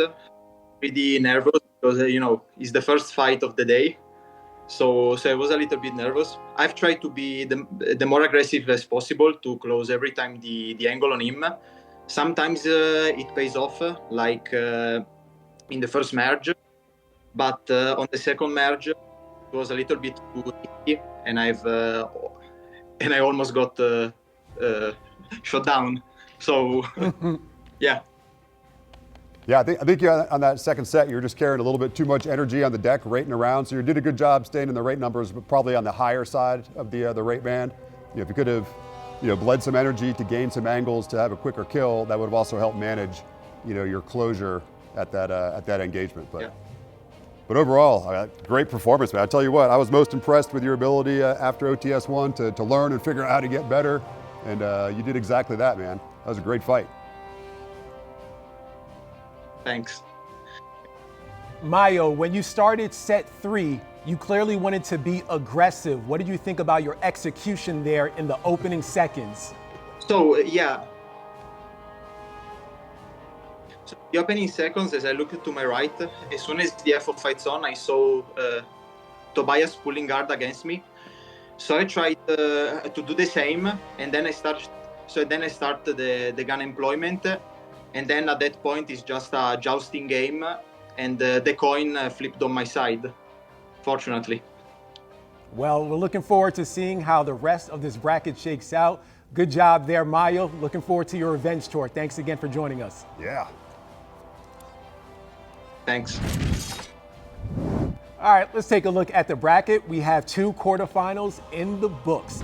Viper advanced in the first matchup, and in the second, to no surprise, you have Mayo advancing. So it's chalk so far. We see the experience from the champ as well as the runner-up from the first one. So next up, we're gonna have Garrick versus Goose. This is an exciting matchup. This is who you've been looking for. Yeah. Higgy, over to you, Classic, for the next quarterfinal match. Classic, got you guys loud and clear on to the third matchup. Gents, I'm going to unpause the server. Once it becomes unpaused, I'll count you down. Good luck. 3, 2, 1. Fights on.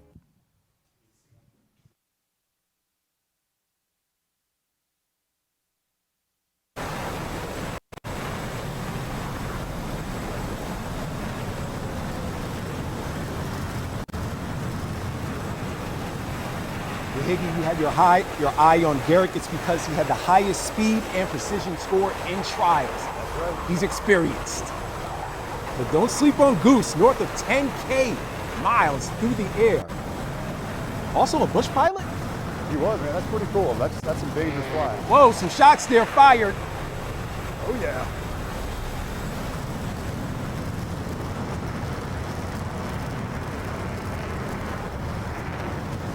I love Goose's motto. His mantra as a pilot is fly good, don't suck. Well, that will be tested in OTS-2. This may be one of the more intriguing matchups coming into the quarterfinals. Both of these guys are really good. What are you seeing right now, baby? I see kind of a classic where I ended up working downward towards the deck. Energy-wise, we're getting bled down a little bit, but we're still downward spiral towards deck. Relatively neutral fight for both aircraft at this point. So eventually, somebody's got to save the deck here, so we'll see how this works out. Feels like all these quarterfinals, they want to have the battle at the deck. As I'm saying, in the Hornet, it doesn't have the thrust of the Viper. It's going to work itself downhill, beat down on energy. So you want to end up on the deck in the right band, and then you got to be patient for the kill. Just like we saw with Tobias as well as Mayo, this also is a matchup of Hornet versus Hornet. Don't forget, Goose has some family in the waiting room cheering him on. His son Rooster. I think that's really cool. The two of them are both involved in this. I know you had your eyes on Garrett coming into this, but the thing that's a lot different about trials is that now you're going against another human flying. He may be the complete pilot, but how are you going to be able to stack up against Goose? I'll tell you what, Goose has some real-world flying experience. Past the 50-second marker, 50 seconds left. I'm watching their airspeed. Right now Garrett's carrying a little bit more airspeed. We're working off the deck now, trying to come up with a different way to gain the advantage. This is also less than 30 seconds between these two pops. This is also the very first quarterfinal match we're seeing from someone that does not have any experience from OTS-1. That is true.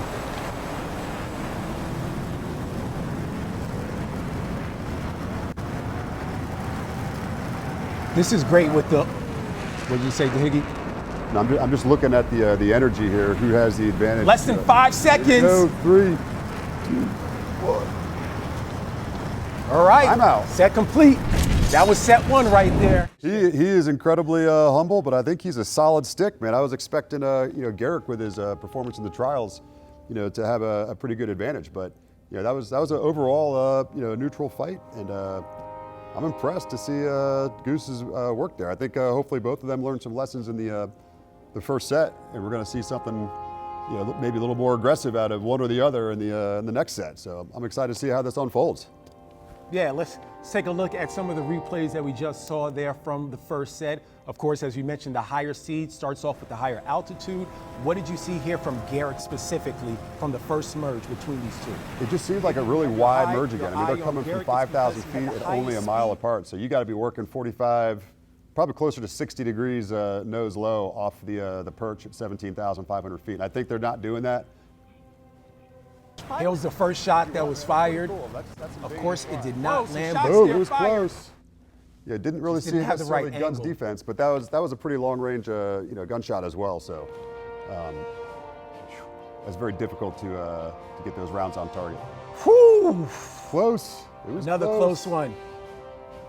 Yeah, both of these fighters trying to size each other up. $10,000 on the line. Just the first set. It feels like a boxing match. That's just the first round. Just getting warmed up, testing each other out. So we end up on the deck here. And again, like I said, when you end up in the Hornet on the deck, you want to make sure you're in those rate band numbers. So I'm thinking in my mind, 350 knots or maybe a little bit greater. Anytime you're below that, you're going to get beat down, and you don't really have a whole lot of options to gain energy when you're on the deck. So I think both did a pretty good job of maintaining their rate band numbers. And Be curious to see what adjustments are made in set two. Now things are going to swap.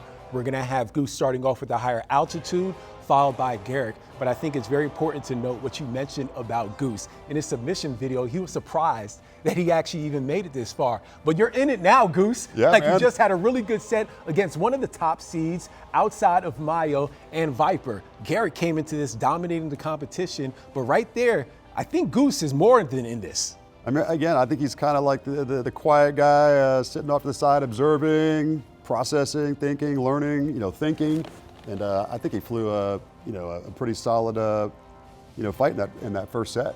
It'll be different now. He's going to start up high on this next set, so we'll see how that unfolds. What was also great about Goose is throughout all these submission videos, thank you to all the competitors for sending them, is that because he's been a bush pilot in addition to a firefighter, they asked him about pressure. And Goose said, it's muted. Like, at least I know I'm not going to die. No one is going to die in this OTS-2, so he said it's virtual. So it's like, I've been through tougher scenarios. And that could help him out. He doesn't feel pressure. He feels like he's got ice in his veins. Yeah, he's done like firefighting, I think, and also he's flying 737s, if I recall, right? And so he's got real world experience, so he understands, like, hey, this is simulator.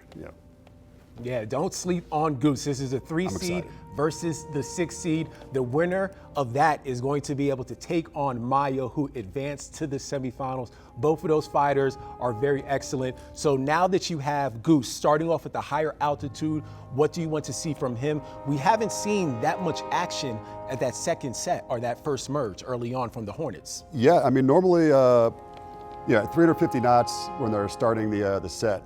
You have to come from high to low, use gravity to your advantage. So in my opinion, I'd be way more willing to dig down and bleed energy off that first set to get that angular advantage. I want to get to the inside, because I know I'm going to be bled down on airspeed. I'm going to have a lower energy package coming into that merge, but I'm going to be unloading nose low towards the second merge to gain that energy back.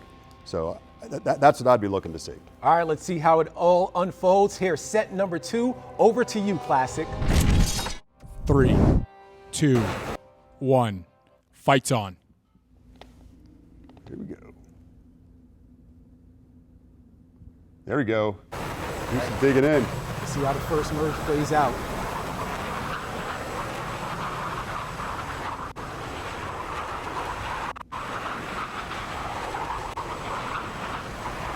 All right, some shots. Fired.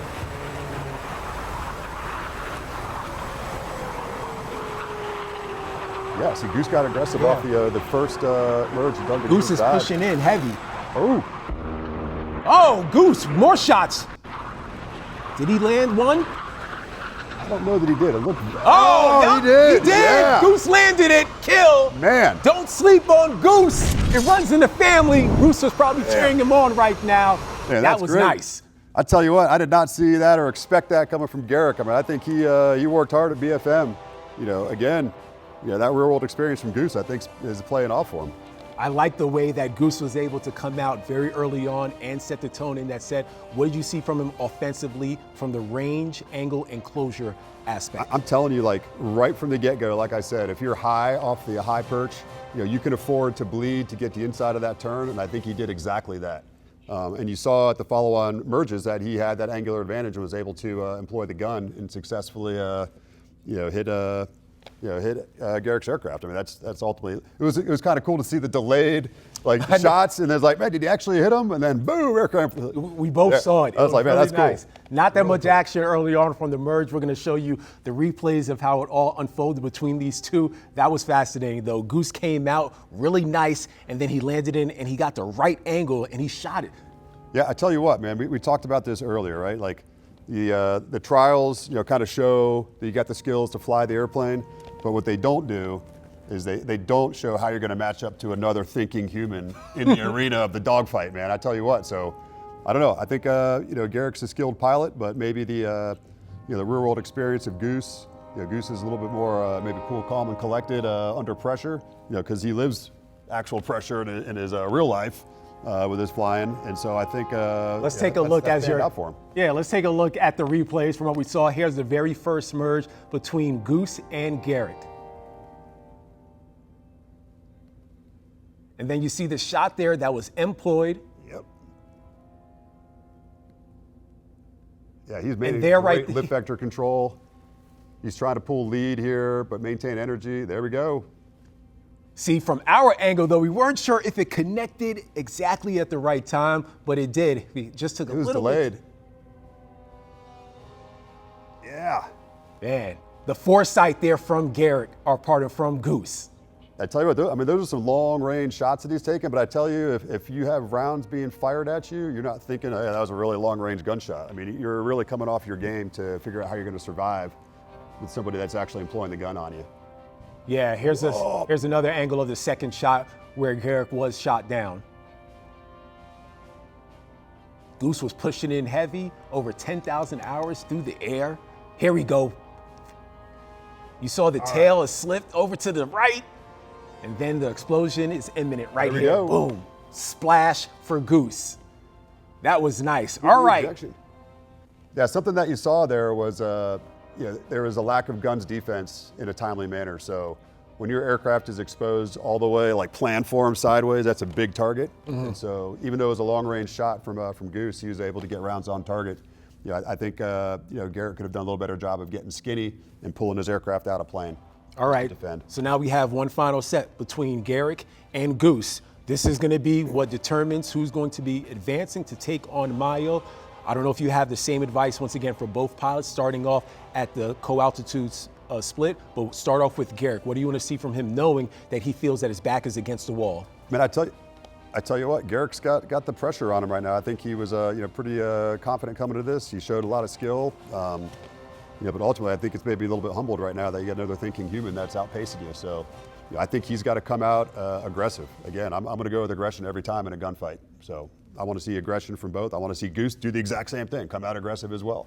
That's the motto in BFM, kill or be killed. That's right. The final set between Goose and Garrick. Over to you, Classic. Justin got you loud and clear. Here it is, the final set of the quarterfinal matchup here. Gents, you're going to come off pause, and I'll count you down. 2,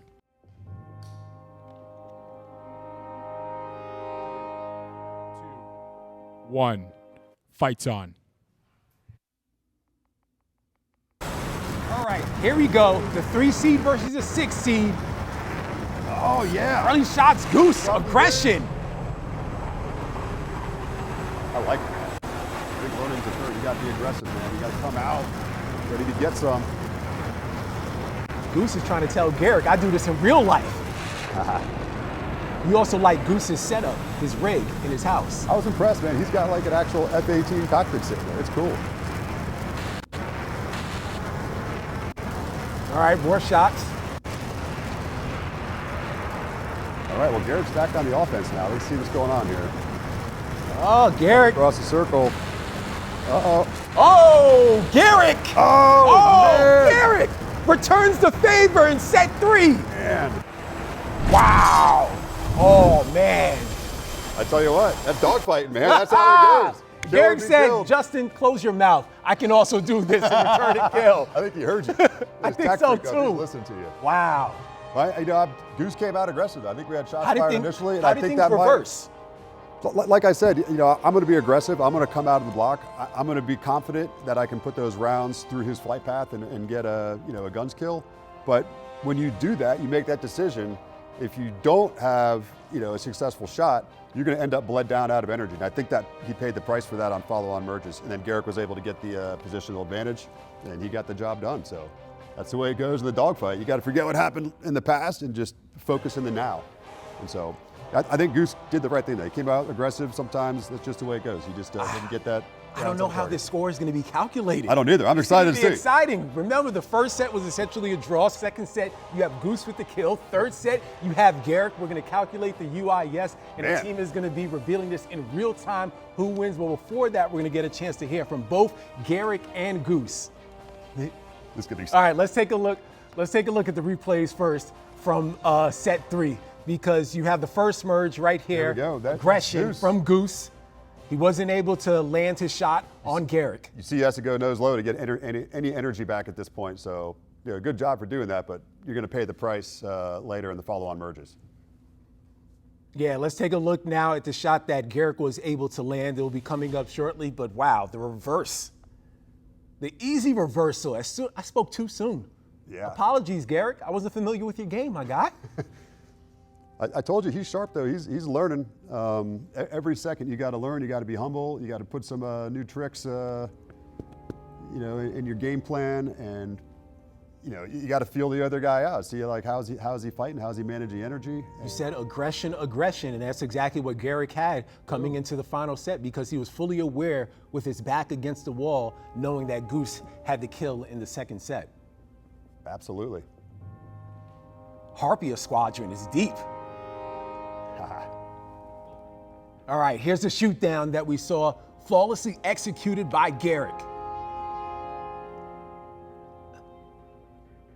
Yeah. Look at that. Oh, man. That's where the Hornet dominates. Oh, man. That was wicked. All right. That was a great replay from Garrick getting the kill in the third set. Once again, we're not sure who's going to be able to advance. Let's hear from Garrick. We have him ready, representing the Harpia Squadron over from Brazil. Had some of the top scores through the trials.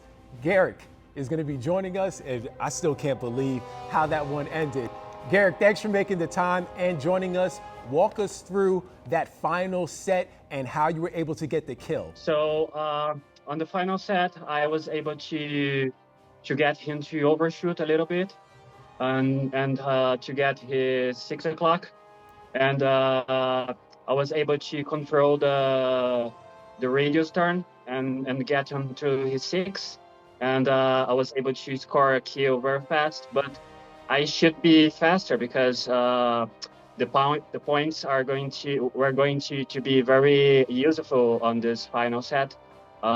If I did kill him on the first or the second turn, it would be better for me. How did you feel your training prepared you for OTS-2? Sounds like in the Harpia Squadron, you guys work really hard. I did a lot of training on the trials. I did the first thing I managed to do was to understand everything about the scoring and how the sets are done. And on the dogfights also, I did a lot of training with Trigger, and we run a lot of sets to let's say compete. How I say it, it's to simulate how other players would do, and it was basically it. Okay, I have a question with your comment you just made. Between you and Trigger, who's the better dogfighter? Trigger. Uh-oh. Oh, okay. We'll find that out very shortly. All right, Garrick, how would you rate your overall experience in OTS-2? It was great experience. The trials are very different from what we are used to do on competitive DCS. Usually it's just PVR or maybe some dogfights, but this is different. The trials are different. We have speed, that is a race, basically a race with timer. And the precision also is very nice because you gotta fly low and you gotta hit most of your guns on the targets, and that is fun to do. And of course, the dogfightings, there are a lot of rules on the scoring, and this is different from the other dogfightings competitive games I have done. Usually it's just neutral and on the same level, and on this one it's very different because it's a line abreast, and one starts low, then the other one starts high, and it's different, and then it's very fun to do. All right, thank you for the time. We really appreciate it, Garrick. We're gonna find out in real time if it's you or Goose advancing. Wow, that was great takeaway, especially when you speak about the training and you asked him about trigger as well. I wanted to get some insight because I know they're training together. So based on how we're doing, I'm shifting my ideas how this is going to unfold. But man, I was interested to see his comments that if anybody asked me who the best dogfighter was, clearly it's always going to be me. Yes, but like I said, you're humble. These guys are learning and they're working hard, to sharpen that blade to get better at this. I mean, this is really cool for me to see. I thought one of the great takeaways also was when he mentioned about trying to have an earlier kill on that set 3. That could be factored into UIS. That's true. I mean, there's so many things that go into the scoring of this. I think we're ready to talk to Goose though. Yeah, I'm curious to see what he has to say. Let's bring in Goose. Speak of the devil, Goose, after a great set 3, thanks for making the time. Goose, what did you see there from your opponent? Because you had a shot on offense and then he was able to return fire. Which round are we talking about? In the set 3. Set 3. Yeah, he just played the angles better, managed the energy better. Hornet v Hornet is a very technical fight because you have a lot of nose authority, and if you give your opponent too much room and any kind of energy surplus, you've basically lost the fight already. So I think it was very close as we went down to the deck, and he was able to cash in. So excellent. Well flown to Guriki. Yeah, I would say that first set looked like you went for the fangs out, the guns killed, didn't consummate the intercept, and then maybe energy disadvantage.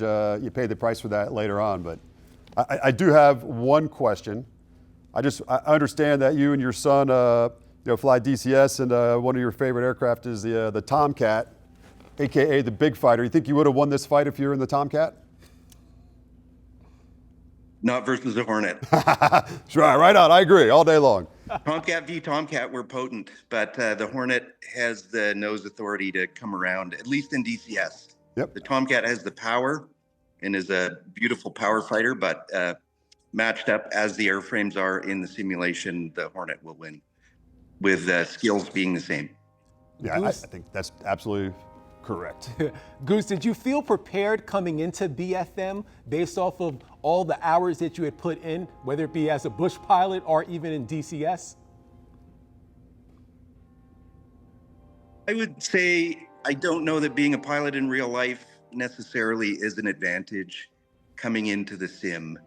I have to give a shout out to Venom at DCS Dogfighters. It's one of the instructors there who took some time with me. And Rooster and myself spent a number of hours training together. So did I feel prepared? I felt prepared as I could be, yes. But also, I do think that the dogfighting, there is some, you make the slightest error even at the merge and you can set the tone for the rest of the fight. So it's going to be challenging for anybody. The skill level this year is in OTS-2 is very high.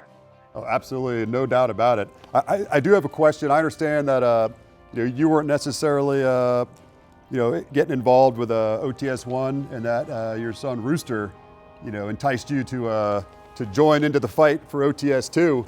So how can you walk us through how that went down, or what your thoughts are with your son getting you into this? Yeah, I just love flying DCS with him, and we spend a lot of time in the game with our virtual squadron. We fly Hornets off the boat together, but we love spending time in the Tomcat together. And so when this came up and I saw how well he did in the first one, I thought I better throw my hat in the ring. You've done a great job influencing him. I'll tell you what, that's cool to see. You certainly have done more than that, Goose. You want to give a squadron shout out?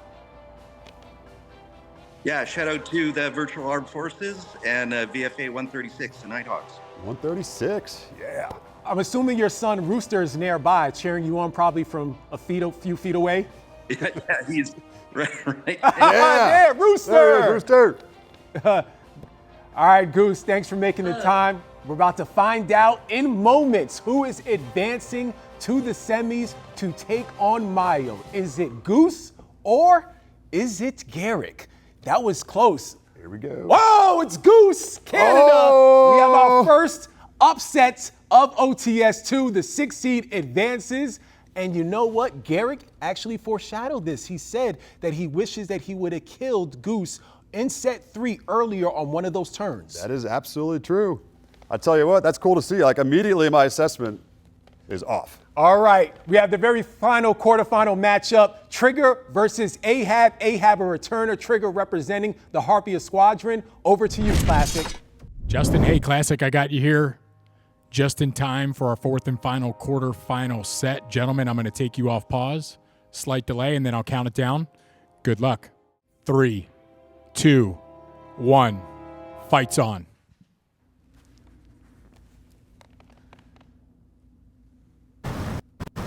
All right, we have a Hornet versus a Viper. Trigger versus Ahab, the final quarterfinal showdown.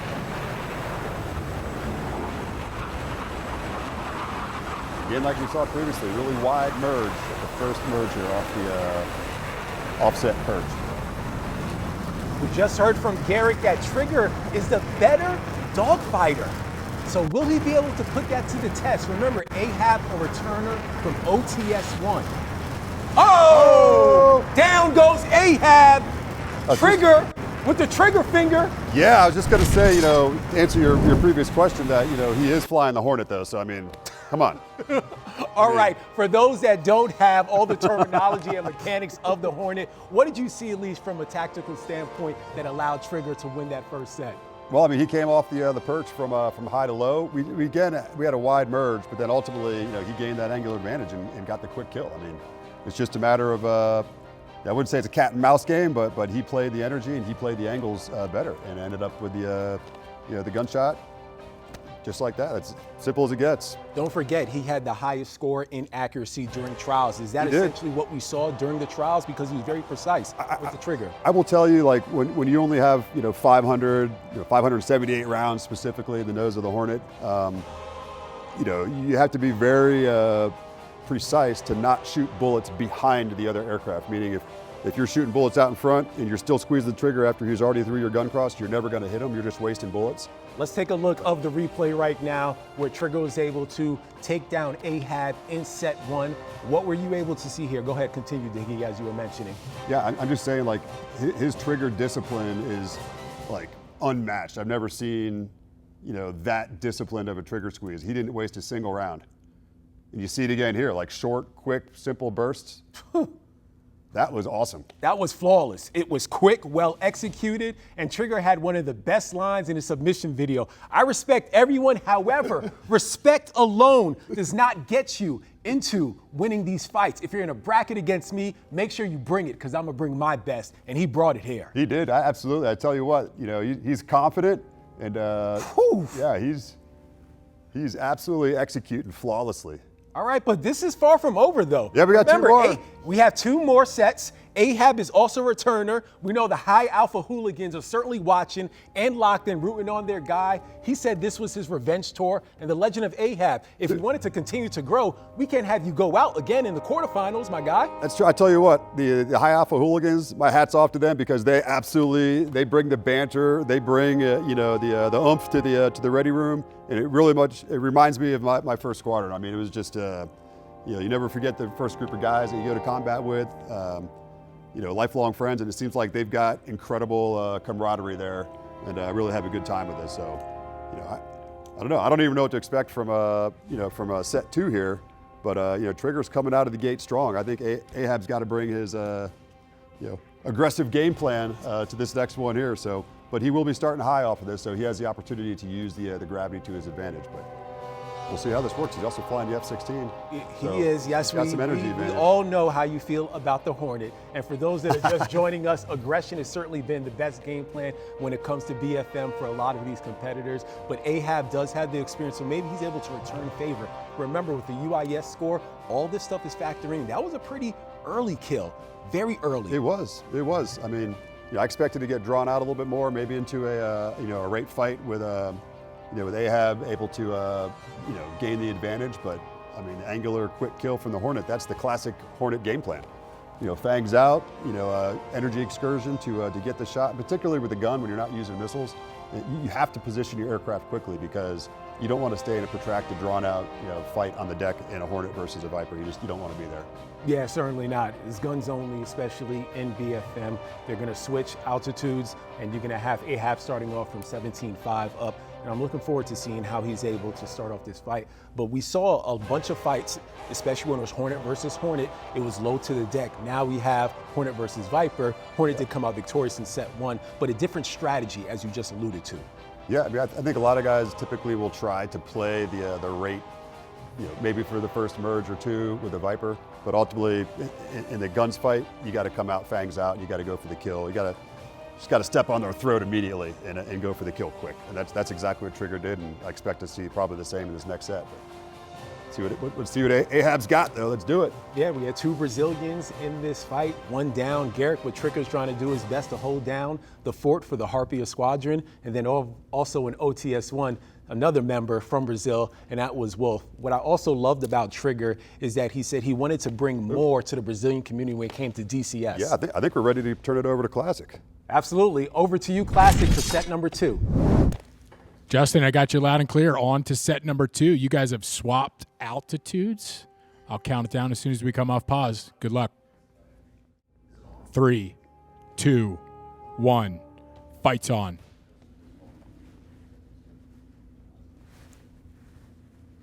All right, here we go, turning in. All right, here we go. Set number 2. Trigger and Ahab, the first merge.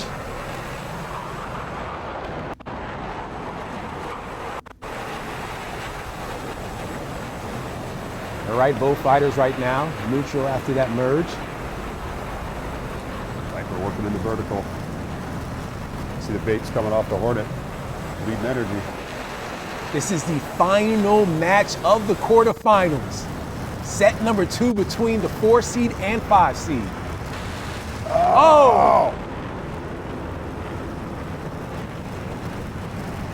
It looks like there was a vertical out of Trigger that got him low on energy, but he was trying to work across the circle to gain the advantage with the gunshot.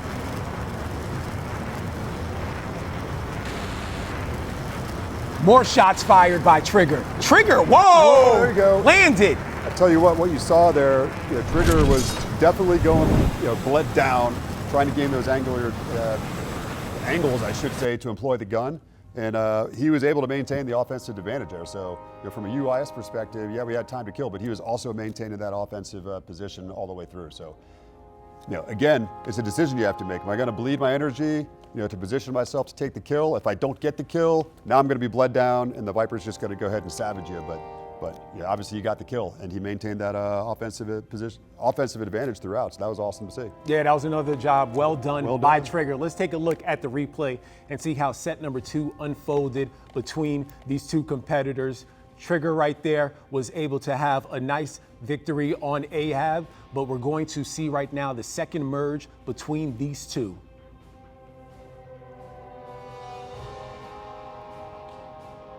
Yeah, so you see him positioning his lift vector actually out of plane in lead here, but he's really slow, working from high to low now. He's able to gain some energy back. All right, the next replay we're gonna have is the first shots that were fired in this second set between both. Yeah, he's pulling lead right there. Yeah.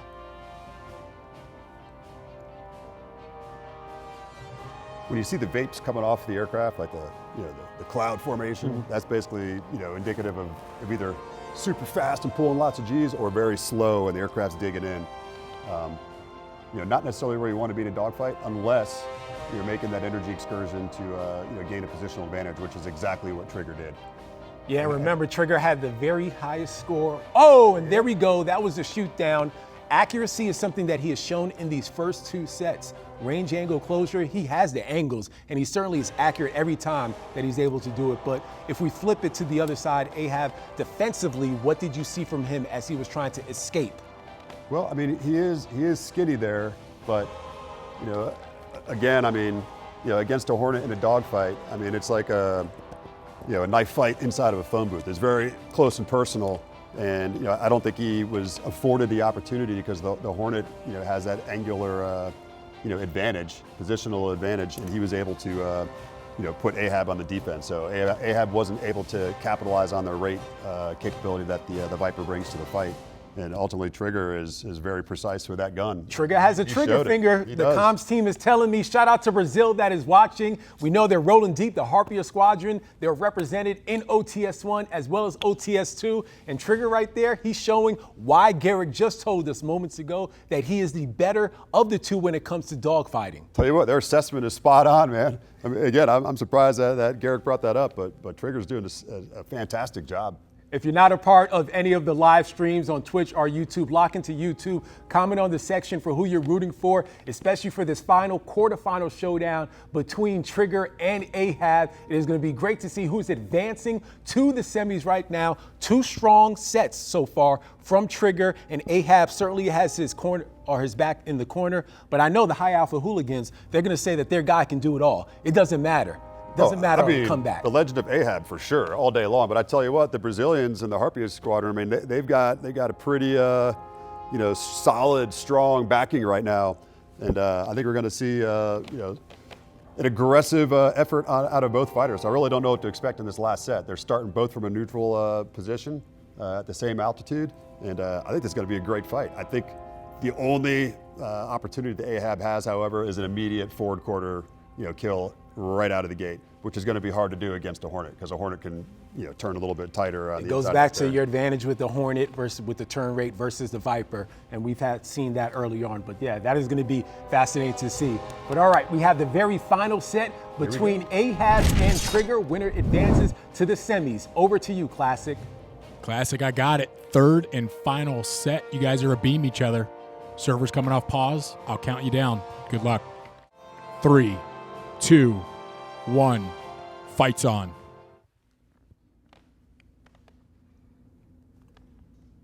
Here we go, the final set of the quarters. We said Ahab has to be aggressive. Knows his back is against the wall on this merge. No shots exchanged at the first merge.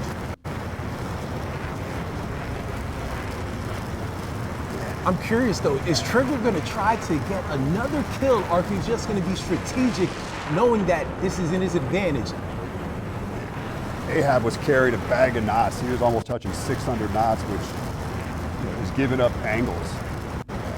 You can see the Hornets turning inside. No matter what shots fired there by Trigger.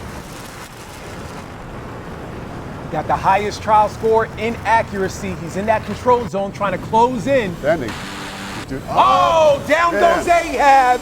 Moby Dick, down goes Ahab. I tell you what, man, so what I was looking at there after the first merge, again, was a kind of a loose merge. In the beginning, there were no shots fired. I would have liked to have seen Ahab be more aggressive with that pull, but ultimately, later on in the subsequent merges, he was carrying 500 plus knots, which in a dogfight, that's like turning the Titanic. I mean, you're going way too fast to be, sharply maneuvering that aircraft around the corner. Is that was more his maneuvering, or because he was also at a disadvantage in a Viper? Well, he didn't have a disadvantage at that point, follow-on merges after the first merge.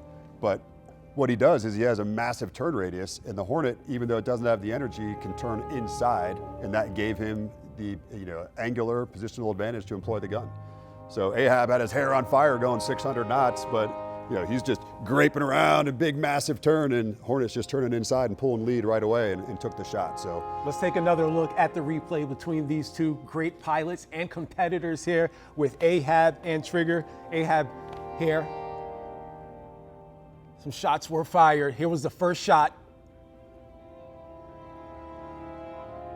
defensively a decent job. What did you see there from the angle?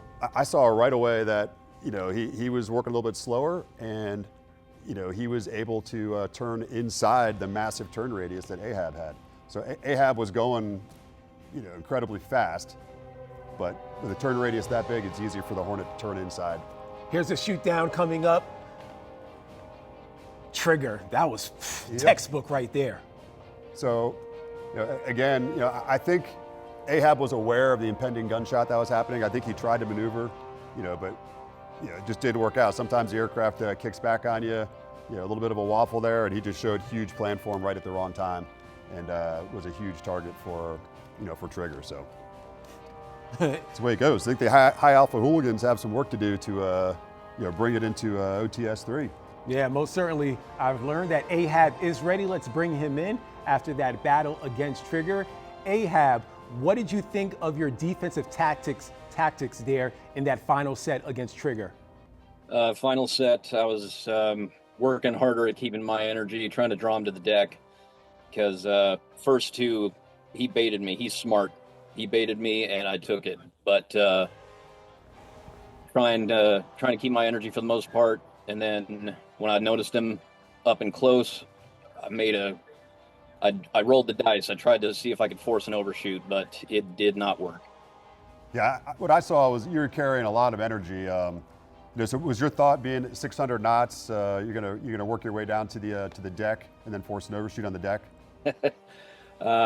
That's a dangerous way to get there, but I was trying to get there as quickly as I could without eating the ground. Yeah, I'm tracking. That's a good thought process to have for sure. But, you know, anytime you're fighting the Hornet, though, that Hornet can turn inside the you know, the Viper all day long. So recommendation in the future is just be closer to your rate or your radius number. So, you know, down, you know, closer towards 400 in the Viper is going to be a better option for you.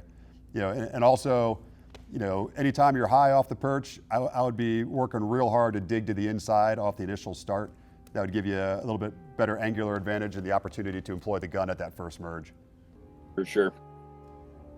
Ahab, you are one of 3 returners coming back to OTS-2. Rate your overall experience. How enjoyable was it for you? And did you feel like you had an advantage because of that experience despite the loss? I don't think I really had an advantage per se, just familiarity. But beyond that, no, I don't feel like I had an advantage, particularly since the perches are different this time around. I'd say it makes you think a little more because you're thinking about different altitudes.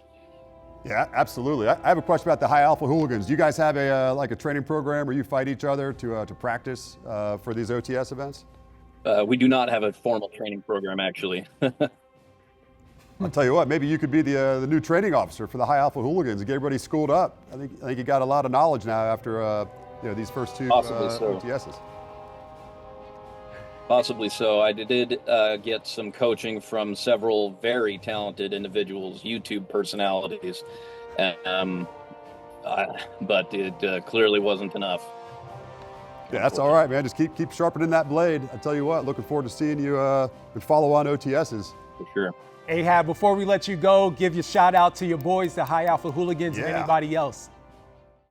Yeah, big shout out to High Alpha, to everybody that we're working with Operation WAGS. I'm going to be part of Red 4 when that event deploys, when it begins.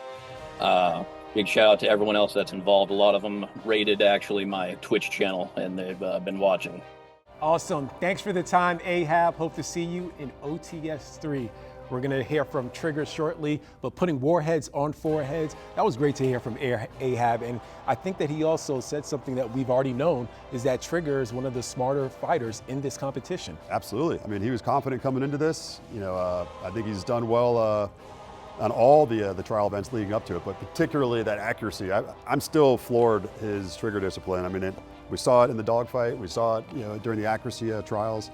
It's pretty impressive. I'd be curious to see what he does for his training. Yeah, we're going to get a chance to ask Trigger very shortly as we're getting comms ready from him. Harpia Squadron, we know Brazil is checking in, but we have Brazil advancing, and that was a great matchup. All right, Trigger, Mr. Trigger, He said that his name is Trigger, but he also likes to be referred to as Iceman. Yeah. Walk us through what you were thinking about very first set against Ahab as you sized up your opponent. Well, on the very first set, I tried to go with my game plan. That is to get angles as fast as I could because I was in a Hornet against a Viper. So the Hornet being the angles fighter, it's what you have to aim for to gain angles, and that's what I tried to do, and I tried to stick to that game plan, and it worked for me. I'll tell you what, I'm very impressed with the training that you guys did with the Harpia Squadron. I listened to a lot of your discussion beforehand in the interviews, and your awareness of dogfighting is well above average. What can you tell me about the training that you did fighting Garrick? Is it true that you're definitely a dominant dogfighter? I've been around for a little more time than Garrick, and we practice together. We've been practicing ever since we qualified on the top 8, and Garrick is pretty good as well. But I would say that I am the dominant fighter in my squadron because I mainly focused on doing BFM. It's what I love to do. I started playing DCS because I love BFM, so that's mainly what I do in DCS, and the experience paid off for me, I guess. Trigger, how good does it feel for you to now be a part of OTS-2, knowing that you could have been a part of OTS-1? Well, I'm pretty happy to be here. I really enjoy what you guys are doing. It's a very cool competition. I always wanted to see DCS having something like that, and I guess that's it. I'm pretty happy about being here. Which competitor are you most concerned with as we advance to the next round? I would say that I have my eyes on Viper. There you go. Certainly. I think we talked about this, Justin. This is like one of our predictions that we said this would be probably one of the greatest fights of the whole OTS-2. It could, but he has some work to do before if he potentially does meet. He actually will be playing Viper. He will, Apologies, yeah. Here we go. So that's going to be a great showdown. All right, thanks again for the time there, Trigger. Best of luck in the semis. Yeah, great job. Man. Bye. Absolutely. What a heat indeed. Trigger certainly showing out for the Harpia Squadron. Let's take a look at the bracket. And then there were 4. Just to recap everything, you have Viper advancing with ease against D-Ski. You have Viper representing Bavaria and Germany. Shout out to Trigger, one of 2 Brazilians, but he beats Ahab, and he will be taking on Viper in the semifinals. On the other side of the bracket, you have Mayo from Italy beating Tobias from Belgium. He was the runner-up from OTS-1, and he said he's back on a revenge tour. And then don't sleep on the Canadian Goose, who beats Garrick, the first upset that we had of OTS-2. So it's Mayo versus Goose and Viper versus Trigger. Then there were 4. Semifinals are coming up, but first, a special message from our very own Sibley Skulls. We'll get back to the bracket in just a moment, but before we do, the SFL would like to recognize a few organizations doing work that matters far beyond any cockpit. As we build toward the long-term vision of the SFL Legacy Fund, in the short term, we've partnered with organizations that are already making a difference. The Wingman Foundation, Project Recover, and Splash 3 Foundation. The Wingman Foundation provides immediate post-mishap support to the families of fallen aviators. They make sure those who flew before us are never forgotten, and the families left behind are never left alone. Project Recover is committed to bringing America's MIAs home, and to honor that promise made to every service member and every family that nobody flies into history and gets left there. Additionally, we'd like to recognize the Splash 3 Foundation, founded by today's cinematic spotlight pilot, Cesar Rico Rodriguez. The Splash 3 Foundation unites veterans, aviation leaders, and communities through service, leadership, and charitable action, advancing the warrior spirit beyond the mission and runway. If today's broadcast has moved you, please visit wingmanfoundation.org, projectrecover.org, and splash3.com. Learn their stories, track their events, support them however you can. We are proud to stand with them, and we hope you will too.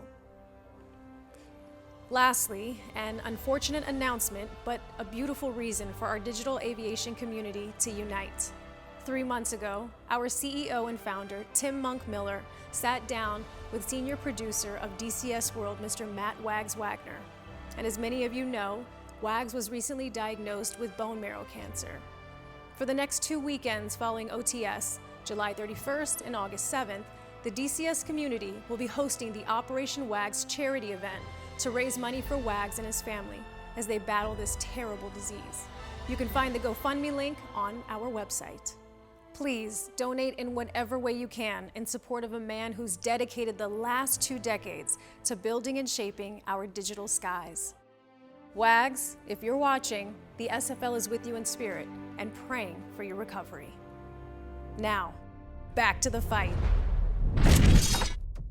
4 pilots have become 2 heats. Let's take a look at how it all lines up because, man, it's been fascinating so far. So in semifinal 1, you have the reigning champ from OTS-1 representing Germany. That is Viper, flying a Viper. He's going to be taking on Trigger, who's representing Brazil. On the other side of the bracket, you have the runner-up from OTS-1, and that is Mayo representing Italy, and he's taking on Goose, who has his son Rooster rooting on. Canada is in the building. So as you look at those matchups, 2 matches, best of 3 sets with 2 pilots advancing to the finals. DeHiggy, you ready? I am ready. Let's do this. All right, favorite matchup of those 2? I'm really the most excited to see Viper versus Trigger. I mean, both 2 incredibly talented pilots. Lots of pressure on the line for Viper. Trigger's gunning for him. He's obviously very talented, already demonstrated, but I think that's going to be a very exciting fight. I mean, also on the other side, it's also going to be fascinating with Goose and Mayo. I cannot agree. wait. Here we go, because it is time for the very first semifinal matchup, Viper versus Trigger. Over to you, Classic. Classic, got you loud and clear. Viper, Trigger. Congratulations on the first round. Welcome to the semifinals, but guess what? You're only as good as your last fight. You got about 10 seconds before I kick this on. Good luck, gents. 3, 2, 1. Fight's on. Here we go. Turn it in. All right, first merge. Viper and Trigger. Viper's digging. All right, no shots exchanged. That's the first one. Both of these competitors are skilled and talented. Trigger probably feels like I could have been the #1 seed. I'm watching Trigger. He's sticking to a red game plan here. He wasn't digging down too low to lose energy out of the gate. Maybe taking a little bit more conservative game plan against a very experienced, proven fighter. Yeah, he did his homework from OTS-1. He knows how Viper is and how he moves. We have a Viper versus a Hornet. I tell you, that's impressive to me that somebody that hasn't done this for real has the ability to switch up his game plan, like, you know, sizing up his adversary, knowing his experience in the aircraft he's flying. He's doing a great job. Both these guys are. Oh, we have some shots fired there. Oh, Trigger with the trigger finger there from Viper. Man, that's a first for Viper, I think. Yeah, that was on Viper. That was a money shot. Accuracy once again showing up by Trigger. I mean, you nailed that comment there. Accuracy 100%. I was just thinking, like, man, his fleeting moment of an opportunity to take that shot, I mean, his accuracy skills with that gun are phenomenal. I mean, that's very impressive to see. How did that all unfold? Because for a majority of that fight, both fighters were neutral. So what did you see from Trigger that gave him an opportunity to fire? What I saw out of that was, you know, he started from low to high, and he didn't aggressively pull in the vertical to meet the merge with Viper, which would have, you know, lost a lot of energy. So at that follow-on merge, I was looking at his airspeed, and he was still maintaining 400 knots, which in a Hornet, you know, on follow-on mergers is hard to do. So he is very conservative.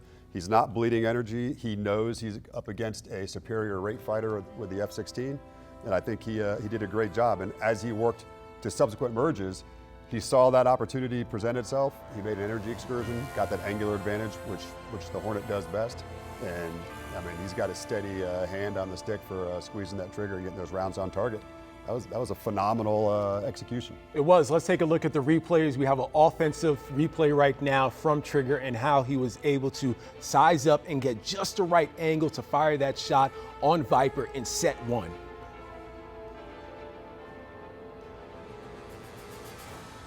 In order to be the champ, you got to beat the champ. Here's an overlay from TAC View of these two skilled fighters. This is the first set of the semifinals.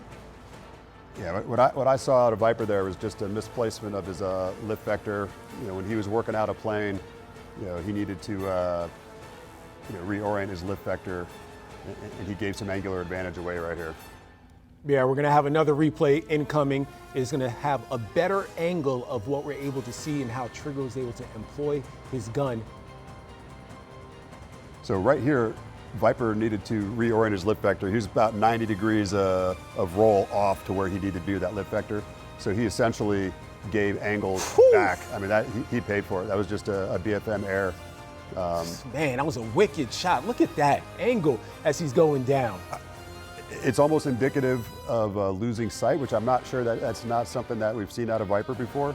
But yeah, maybe he just didn't know where the adversary was to fight. So his lift vector was just it was about 90 degrees pointing over here when it should have been pointed over here to close those angles down. So he just gave angles back to Trigger, and Trigger capitalized on it. And it was simply because, or one of the reasons, because of the lift vector, and the margin is thin, especially when you get this deep into the BFM. Absolutely. These are two skilled fighters. One person makes a mistake, the other one capitalizes on it, and that's exactly what Trigger did. Man, and now Trigger gets an opportunity to have the higher altitude in the second set. Impressive job there by Trigger, but Viper is still skilled. This match is far from over. I tell you, I think Trigger's got the advantage on the second set, starting high in the Hornet. I mean, you can use gravity to your advantage to maintain energy as you dig to the inside, working downhill. I wouldn't be surprised if we don't see a forward quarter gunshot at the first merge out of Trigger. So if you're in the position of Viper, knowing that Trigger is starting with a higher altitude, what should he be doing defensively on that first merge? Walk me through it, because he has a Viper. I would never come in defensively to the first merge on either side. All right. He's got to be equally as aggressive. He's got to force that merge. You know, he should be trying to capitalize on the forward quarter gunshot too, but Hornet's got the advantage in that scenario. However, working uphill in the Viper, I mean, it's an even match. It's just a matter of which one wants to hang it out there to make the energy excursion going into that first merge. I think the Hornet has the advantage from high to low because he can maintain energy going downhill, if that makes sense. Yeah, makes total sense. All right, let's see how it all unfolds. Set number 2 between these two competitors, Viper against Trigger. Over to you, Classic. Justin, Classic, got you loud and clear. All right, gents, you've swapped altitudes onto the second set. Stand by for the countdown. Good luck. 3, 2, 1, fights on.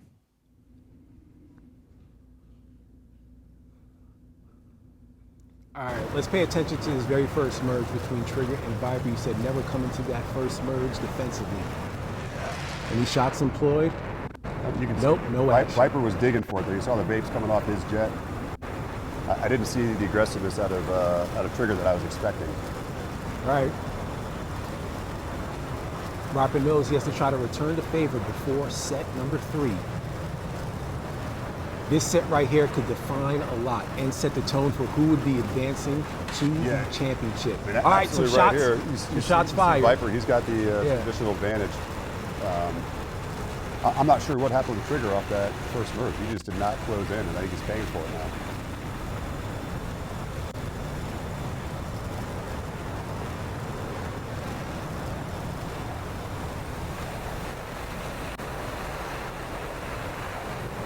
Audience, he's got Trigger bled down. You see the vapes coming off Trigger's aircraft. I think Viper's trying to stay right in the rate band and be patient here. Yeah, right now. He's coming down. He's coming down to meet him. Oh, they're about to connect right there. Take a look at the overlays. It'll tell you who's offense and defensive right there with the UIS. It's in real time. Viper's got to get the pull on. Viper's now defensive. All right, Trigger's trying to push in. We just passed the 90-second marker. I'm not sure. We're not used to seeing this from Viper on the defense. Oh, Trigger. Whoa, Trigger. Accuracy again. He came in hot. Man, I'm surprised to see that. I thought Viper had a pretty good thing going there, and then he just kept his airspeed increasing, which again, in a Viper, you have that ability to add energy really fast, but he was not pulling to deny those angles to Trigger, and Trigger took advantage of it again. So we're going to be able to see the replay shortly, but it felt like the way that Trigger was coming in, it was too fast and he was close to an overshoot, but he got the angle and he shot him at the right time. Yeah, and again, that's a decision you have to make. If you're coming, not a line from, right at 6 o'clock where it's just, you're just chasing him down. Anytime you're coming in out of plane, you're going to have a massive amount of closure that you have to deal with. So again, I think Trigger knows his skill set with that gun, and he's crushing it. Let's take a look at the replay because, man, that was fascinating. This guy doesn't miss. He doesn't. His shooting accuracy is crazy, and once again, the top scorer in the trials from accuracy, and he is showing it all throughout dogfighting and BFM. But walk me through what you're seeing here. Right here, I see, Viper is in. He took some shots. He's got a great position. He's got more thrust to weight. Why did he miss there? Was that just a bad angle? I think he was taking a long-range shot. He should have been a little more patient to he didn't get into the control zone. Drive it in a little closer. Shooting bigger targets is generally a better game plan. All right, let's take a look at it from TAC view, a little bit different. So he's got a vertical overshoot. But once again, blue is Viper and red is Trigger. This was the shot that he was not able to land in the set. Now we're going to switch it up. Here's the shoot down. And it looked like he was coming in hot. This was a reverse into shoot down by Trigger. So you can see Trigger right now, he's doing a good job pulling lead with his lift vector, even though he's working three-dimensional out of plane. So he's projecting his nose across the circle as he's digging nose low, maintaining that energy. Okay. And this is what gives him the ability to gain some angles back. When he does not have the energy addition that the Viper does, he could exploit the vertical and use gravity to help him get across the circle and gain angles. And that's exactly what he does here. So for Viper, had he been down on the deck in this scenario, then the Hornet doesn't have the ability to keep up. What did you see defensively from Viper in that match? Specifically right there. Aileron rolls, much like the movies show. An aileron roll, you can dodge the bullets. That doesn't work in real life. It looked like he was jinking one direction, then decided to change his mind and go the other direction. But the entire time, anytime you're showing plan for him, you're a big target, especially for Trigger, who can obviously shoot anything, it seems like, with pretty good accuracy. So the one mistake that I saw, he had at least 500 knots on the airplane, and he continued what we call graping across the sky. He's not turning, he's just moving across the sky, but the Hornet can turn inside of that, very easily. And I think, Trigger used the vertical. He could dig nose low and cut across the circle, and that's exactly what he did. And it worked out. So I think I was impressed to see Trigger initially maintaining a rate mindset, and then once he saw the opportunity again, he's transitioned, took the opportunity to dig inside and take the shot. And it also sounds like just some of those small mistakes that we've seen from Viper, whether it be with the lift vector or just turn rate, that he clearly has been cost, or it has costed him every single time, because every time Trigger has been able to execute and switch it up. Yeah, I agree. And again, it goes back to the training with the Harpy Squadron. I think those guys worked hard together, and they ran through these scenarios. And BFM is it's not an easy skill set. It's something that's very difficult to practice because there's always changing variables. So just when you think you got it nailed one time, the next time somebody else pulls something different, and it's a completely different sight picture. So you got to go through a lot of sets to get there. In order to be the champ, you got to beat the champ. Over to Classic for another set. Here we go. Justin Classic got you loud and clear on to the third and final set of this semifinal. Gentlemen waiting on the server, and then I'll count you down. Good luck. 3, 2, 1. Fights on.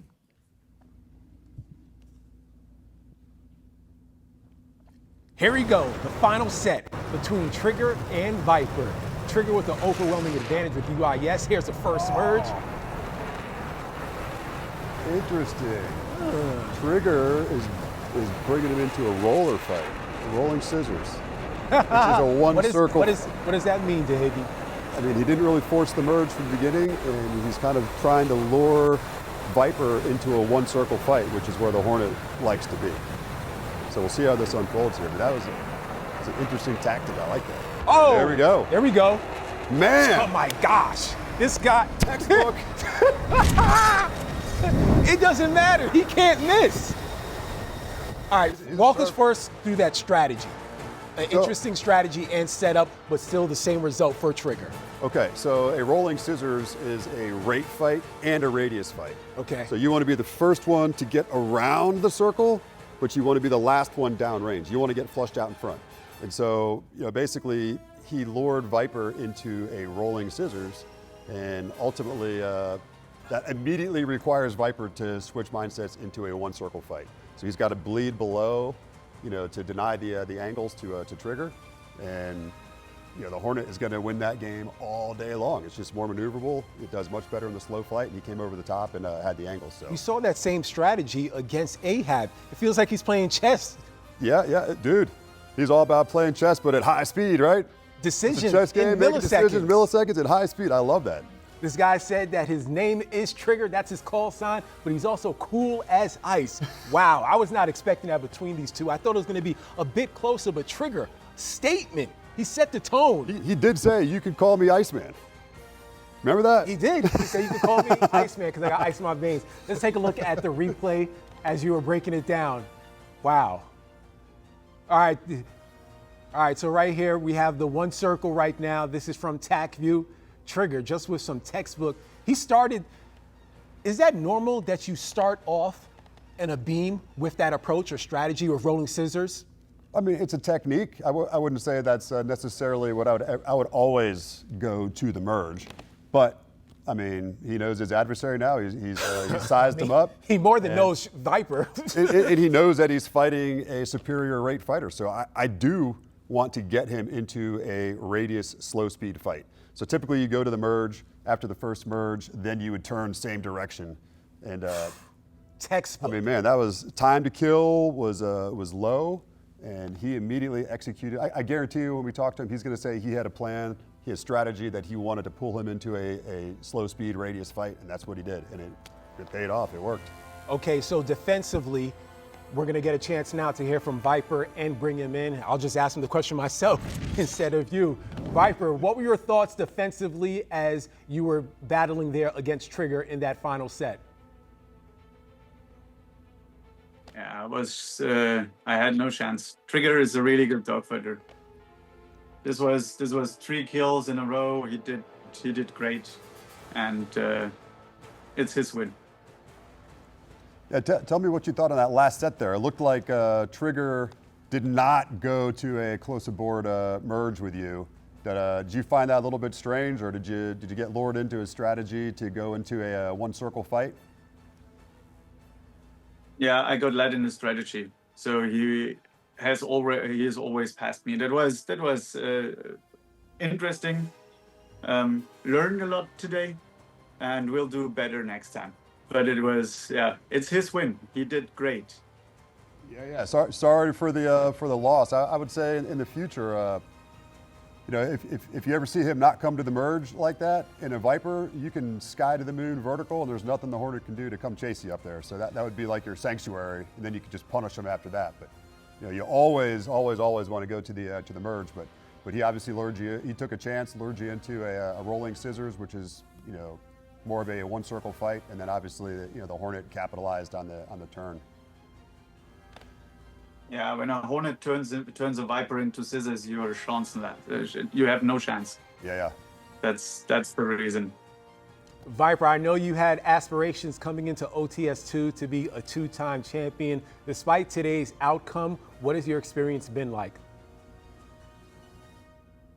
Oh, I had the same feeling like in OTS-1 when the adrenaline kicks in. And normally on a simulator, you don't feel the adrenaline like you do in real life, or when you fly aerobatics in real life or do stuff. And that feels different. But OTS is getting this to a simulator, and I like that a lot. So I love that feeling, and I will compete again. I'm looking forward to seeing you back. This is going to be awesome. Hopefully you can pass on lessons learned and continue to sharpen that blade like we said before, and looking forward to OTS-3. Oh yeah, I can do that. Viper, what? It's his win, and he earned it. He earned it really, really good. Trigger did it really good. But we've been in a voice chat before, and there are 3 guys from Harpia in there, from the Brazilian squadron, and Trigger is the only one that is only pulling up DCS for BFM. He is not doing anything else. He's only doing BFM. So if somebody is only doing that, he is really good at it. Yeah, absolutely. Yes, really, really good. Certainly. Well done. It still was a great battle. Now, on the other side of the bracket, Viper, I'd love to know your thoughts. Who do you think is going to advance? Because you've had experience against Mayo and Goose. Oh. Hard question. Both are good. It will be a close outcome. Great. Well, thanks for the time, Viper. Really appreciate it. And best of luck in OTS-3. You're welcome. Hopefully. Looking forward to it. Yeah. Absolutely. All right. So the first ticket has been punched. Let's speak to the gentleman that has punched that ticket into the final. Trigger with the trigger finger, but also known as Mr. Iceman. But yeah, that was really good to see the performance today by Viper, the reigning champ. And now he's officially been eliminated. So Trigger has certainly done what is needed to do, because if you want to be crowned the champ, you got to take down the champ. Yeah, sad to see Viper go, but hey, hard to stay on top, like we said. But I think we're ready for Trigger. Let's bring in Trigger. All right, Trigger, thanks for joining us. Walk us through set number 3 and rolling scissors in that strategy. When did you decide that you wanted to do that?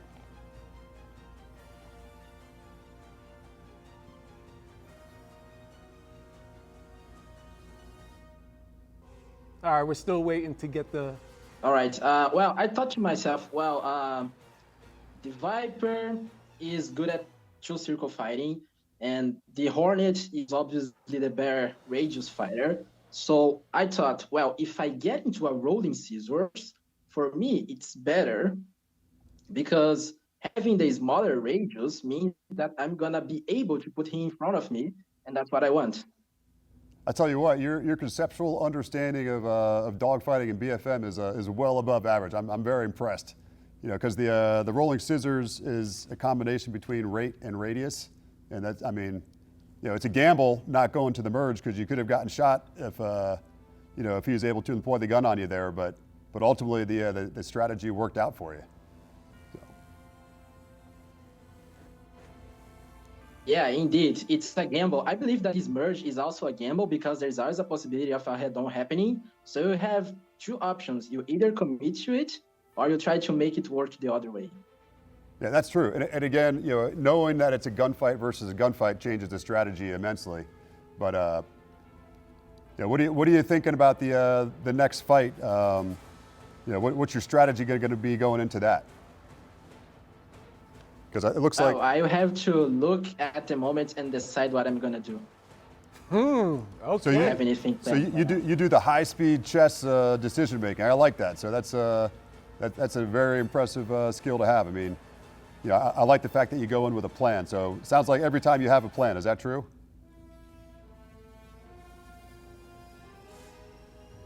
Well, I indeed have a plan, but again, I need to evaluate the situation at the moment. Again, I have this idea of possible outcomes to what I'm gonna do. So I just need to look at the moment and see what's gonna work best for me.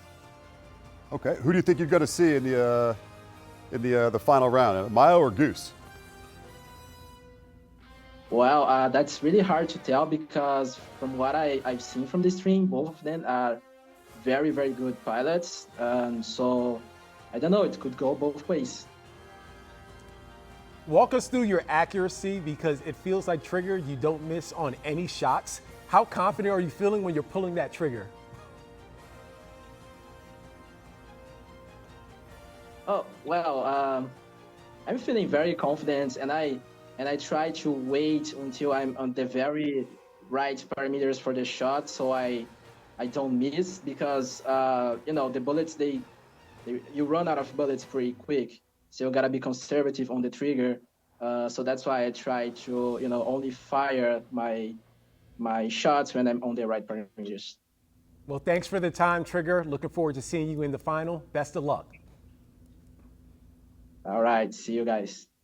Yes, sir. Fights on. So the first of 2 tickets has been punched into the final. What a heat. Let's take a look at that bracket because Brazil has advanced, and that is the number 4 seed Trigger advancing to the finals. His opponent is yet to be decided. Heat 2 is going to be coming up shortly, and as Trigger mentioned, it's going to be tough to decide. Is it Mayo, the runner-up from OTS-1, or is it Goose? Over 10,000 hours through the air this guy has experienced in real time, and he has his son Rooster rooting him on. This is going to be a tough one, 2 seed versus the 6 seed. I agree with you all day long. I mean, I go either direction. I might tip my hand towards Mayo with the experience, in the simulated world, but Goose, yeah, this is going to be an exciting fight. That's all I got to say about that. All right, let's find out. It's Italy versus Canada. Mayo versus Goose. Over to you, Classic. Mayo, Goose, congratulations on making it to the semifinals, but like I told the other competitors, you're only as good as your last fight, and this one begins in 10 seconds. As soon as the server comes off pause, I'll count you down. Good luck. 3, 2, 1, fights on.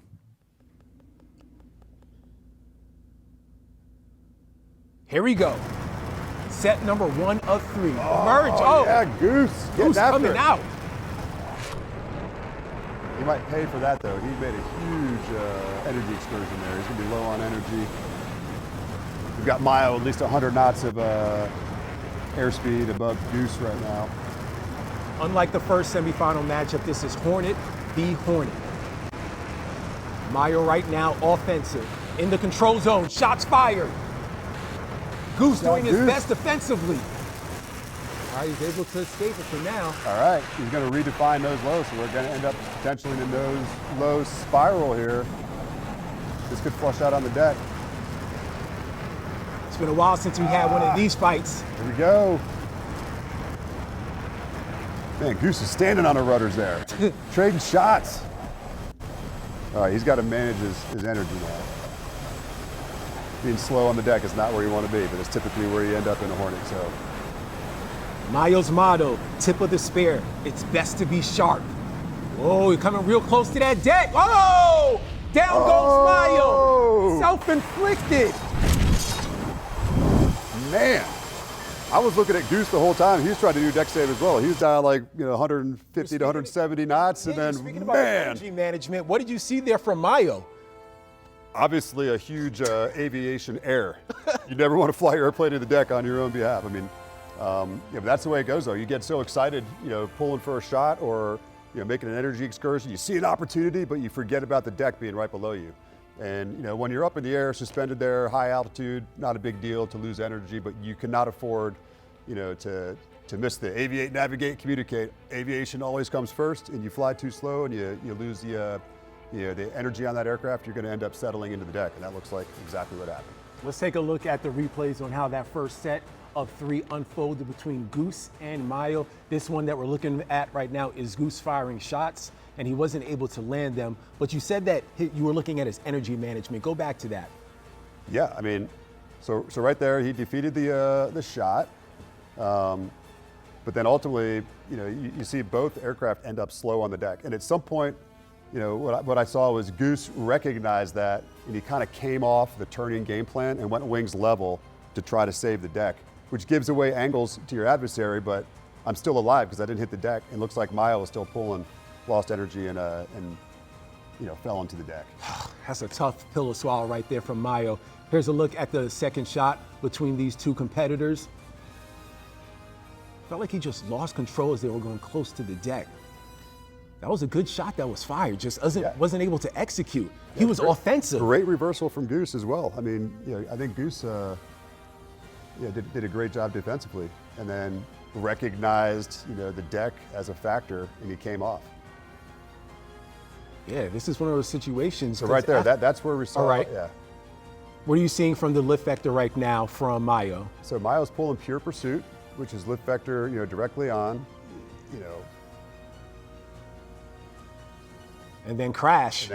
So You see it if you take the you see the shadow approaching, then. So explain to us why is that he couldn't pull up once he got down that low to the deck. So you can see right there, just he's pulling up on the aircraft. He's trying to pull, and even though you have afterburners pushing all this thrust out of the back, you still have probably 30,000 plus aircraft at that point.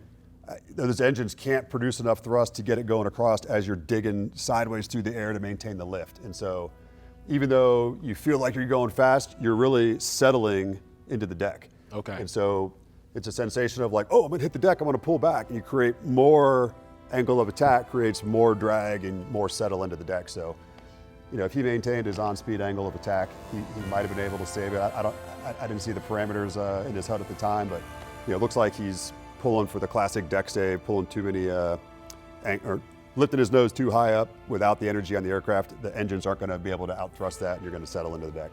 Yeah, I was not expecting that at all. That is the first of 3 sets between these two. The winner is going to be able to advance to the final. Man, that was exciting. But we still have some more sets to play out. It's time for that second set between Mayo and Goose. It has been exceptional to see so far. What should be the approach right now from Goose, knowing that he is going to have the higher altitude? Remember, coming into this semifinal, Goose is the lower seed, so that means that he will have the higher altitude in the second set. Yeah, again, if I'm higher altitude in a Hornet, I'm going to go ahead and sell the farm a little bit to bleed some energy. I want to be to the inside of the turn if I can get there, and take that first forward quarter shot going into this. That would be my strategy. If that doesn't work out for you, you don't get the kill right there, I'm going to unload the aircraft a little bit, take the G's off of it, and try to accelerate to have some energy at the second merge. We'll see if that four-quarter shot is able to happen in the second set. Over to you, Classic, for set number 2. Justin, copy. Mayo, Goose, good first fight. Second one starts in 10. I'll count you down when the server comes off pause. Good luck. 3, 2, 1. Fight's on.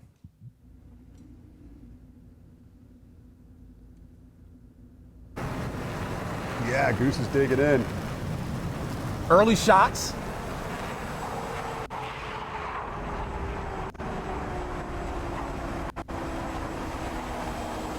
Looks like Goose is working nose high. This second set is decisive possibly for who is going to be advancing to the final. There has to be some aggression as both pilots and competitors are trying to size each other up. Some shots over there, unable to land. To the left is Mayo, to the right is Goose. Italy versus Canada. All right, so it looks like Goose is pulling lead from high to low here. And he's pushing in. He's now offensive. Goose trying to close in. All right, we're back to neutral. When you see that, the aircraft is taking an energy excursion to try to get into the control zone. So he's momentarily offensive, but sometimes it goes back to neutral just based on your inability to maintain that angular advantage. I know this is also what you'd love to see, Dahili. This is Hornet. Hornet be a Hornet all day long. All right, so now Goose is a little bit low on energy here coming around. Looks like he's getting back in his rate band. He's back offensive. All right, less than 2 minutes left. Time is ticking. Approaching the deck. Let's see if Mayo learned the lesson. Oh! Down goes Mayo. Goose. Boom. Got him. There we go. A little victory roll with some flares. I like it. I like it. That's awesome. What did you like there from Goose offensively? Well, I just saw him closer to the deck real quick. Yeah, I saw him when he worked into the vertical. He does a great job of reorienting his lift vector, essentially to position himself across the circle with the opportunity to employ the gun. You saw a few times where they swap, and you're looking at the monitor there, and it's showing neutral to offensive to defensive. And that's because of what? That's it. That's them basically, selling some energy, coming over the top to gain an offensive advantage, but then they have to get the energy back. So they have to give away some angles as the other aircraft is rating around the circle. So, but ultimately Goose was able to overall maintain more of an offensive advantage. And then at the end, I was looking at Mayo at the end. I wonder if the deck was in his mind. Yeah, I was like, man, I hope he's not going to fly into the deck again and have another. Let's take a look at the replay from this set too, because yes, the first set self-inflicted and down to the deck, but this was right here, the angle This is Goose right here that is trailing in. Yeah, just when I was saying don't get too close to the deck, boom. So I think for a second there, he was thinking the deck is coming to get me as well, but he's also realizing that, that Goose has an offensive advantage and there might be an impending gunshot. So I think for the split second, he came off to save the deck, and then and that was when Goose took advantage. Simultaneously when Goose was getting ready to shoot. So that was precise as well. That was a great shot. I mean, again, that was a little bit of a long range shot. But ultimately, he sized it up at the right time because of the position that Mayo put himself in because he's so close to the deck. Yep, and he's basically a really stable, steady hand when he was, lining up his gun plane with flight of motion. The swag at the end. Swag at the end. That's what I said. I love it. The flares, the aileron roll, victory roll. He's not done yet. We got one more set. We do have one more set, but we have to remind everyone this guy Goose sent in the video during the submissions, and he was surprised that he got this far. Surprised that he got this far. You talk about, I'm not sure if I actually should be in this competition with everybody. It's like, let's see how everything goes. It's a family affair, and Goose wouldn't be here if not for the 15-year-old phenom, his son Rooster, who popped up in one of the videos when we were interviewing him. I don't want to do any foreshadowing, but I just want to know what your thoughts are if you end up with Goose and Rooster and OTS-3 together. All right, let's slow down, pump the brakes. We still have OTS-2 to finish. That would be exciting, but let's see how this all shakes out. But overall, the strategy that you've seen from Goose, you have to be impressed with it. And it's clear that he has the advantage as he's trying to maneuver things in the Hornet and that real life experience, whether it's as a bush pilot or 10,000 hours through the air, it's certainly showing. Oh, I agree. I mean, I think he, a lot like Trigger, sizes up, his opponent, sees what he did previously, tries to learn from that, and then readjust his strategy. But what I see from Goose, though, is he comes out aggressive right out of the gate, which, anytime somebody's shooting a gun at you and you're seeing the tracers coming at you, that gets in your mind and maybe pulls you off your strategy for a second. And those few split seconds where Goose is able to capitalize, he's selling energy to basically gain an angular advantage. And, he was able to beat Mayo down all the way down to the deck again. And then on the deck, he had a steady hand, and you end up on the deck in an offensive advantage. You're going to go ahead and have the opportunity for the kill, and that's what he did. All right, we have one final set between these two. Who is going to advance to take on Trigger in the final? Over to you, Classic, for the final set. Justin, copy. I've got it. Mayo and Goose, welcome to your final set. As soon as the server comes on pause, I'll count you down. Good luck. 3, 2, 1. Fight's on. Here we go.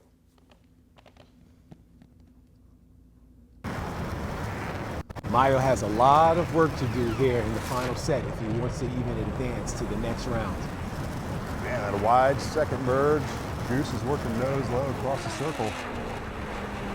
As you look on the bottom of your screen with the UI, yes, overwhelming advantage there from Goose because of the 2 clean kills are self-inflicted first by Mayo.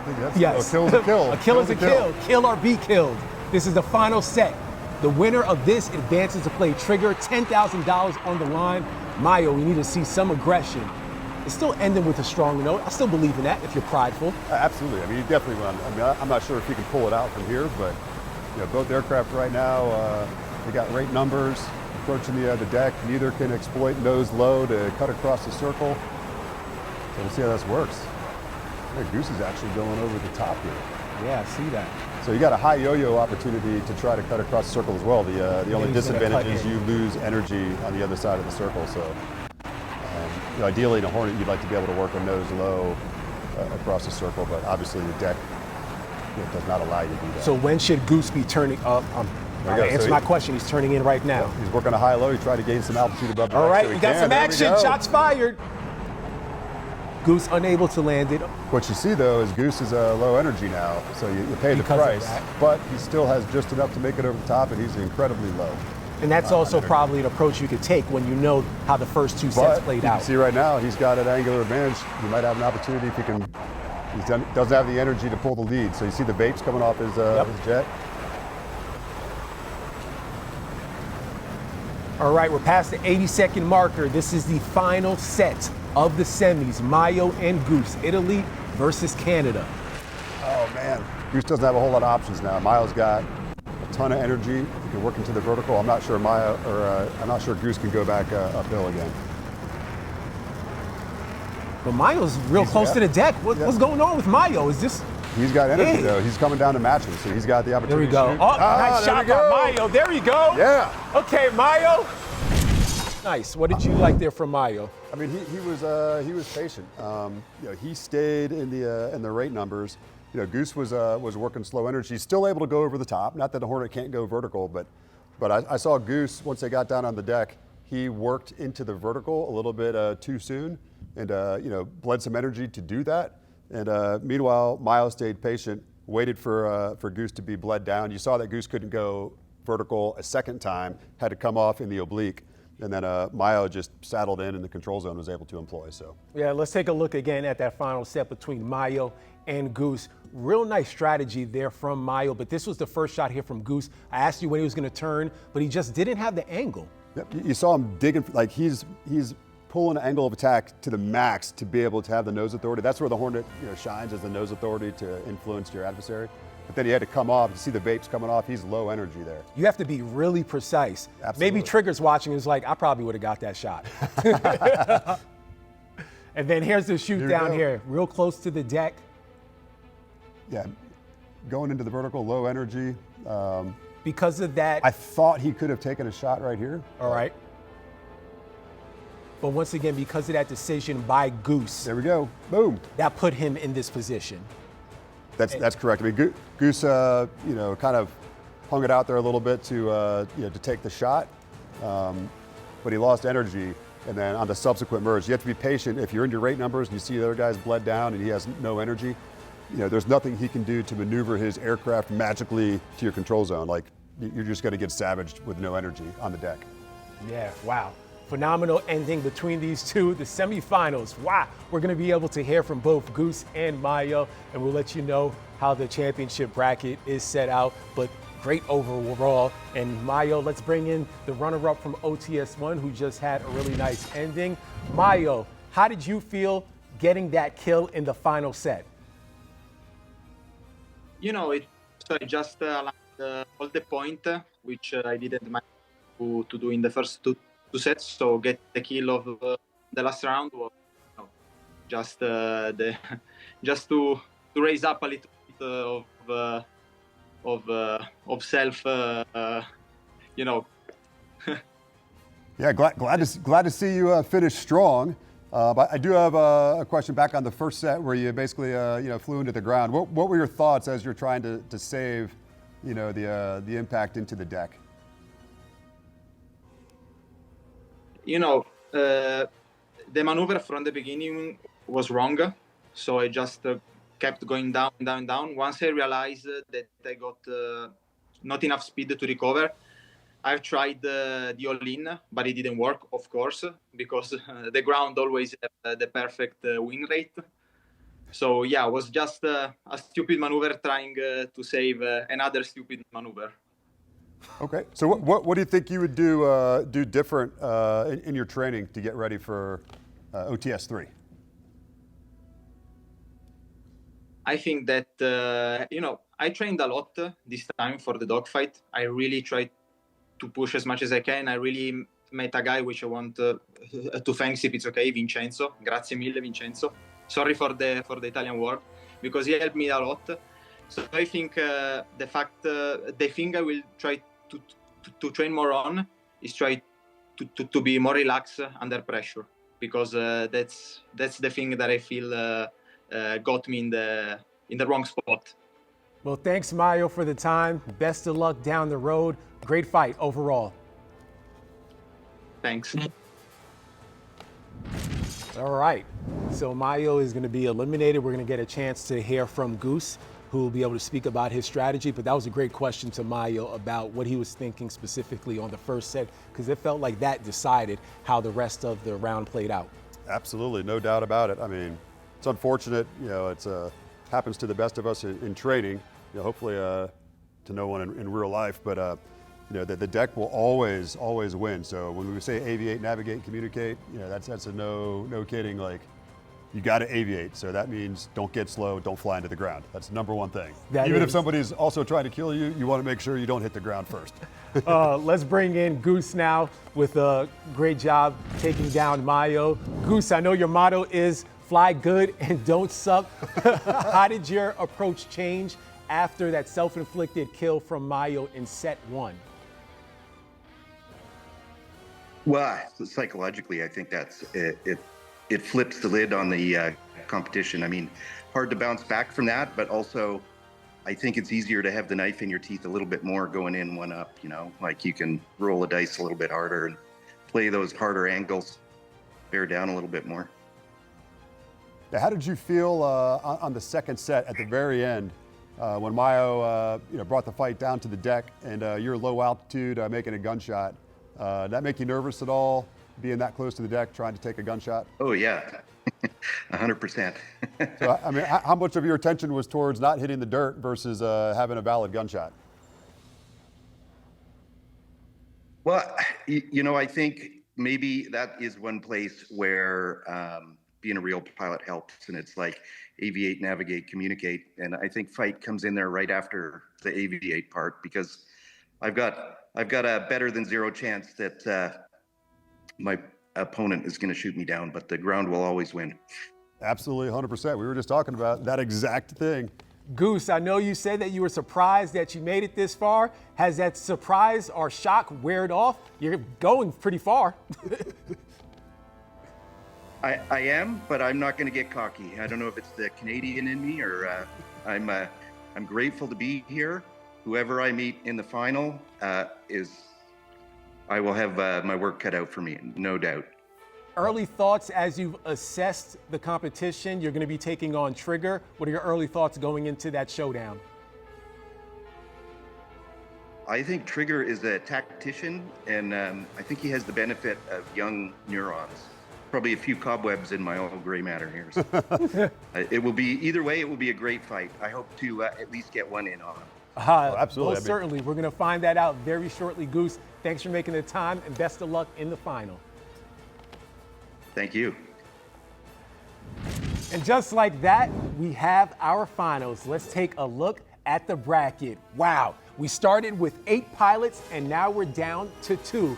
The very final matchup, as we mentioned, the number 4 seed Trigger, representing Brazil, Harpier Squadron, and then you have the number 6 seed Goose, representing Canada, Virtual Armed Forces, VFA 136. This is going to be an exciting showdown between these two pilots. $10,000 are on the line. Stay with us. We'll be right back, because now we're going to go to one of our sponsors.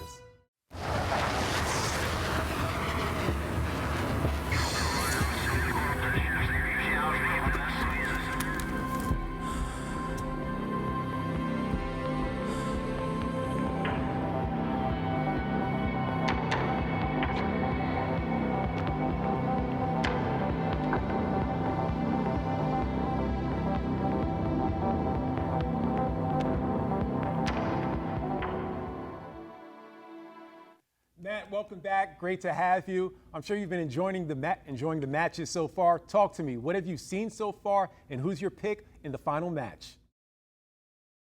Yeah, it's been great to watch. It's bringing back a lot of memories. Actually, I've had a dogfight.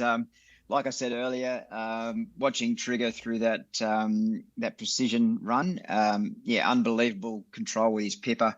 If you get in Trigger's HUD, you're going to die. That's the bottom line. So stay out of his HUD.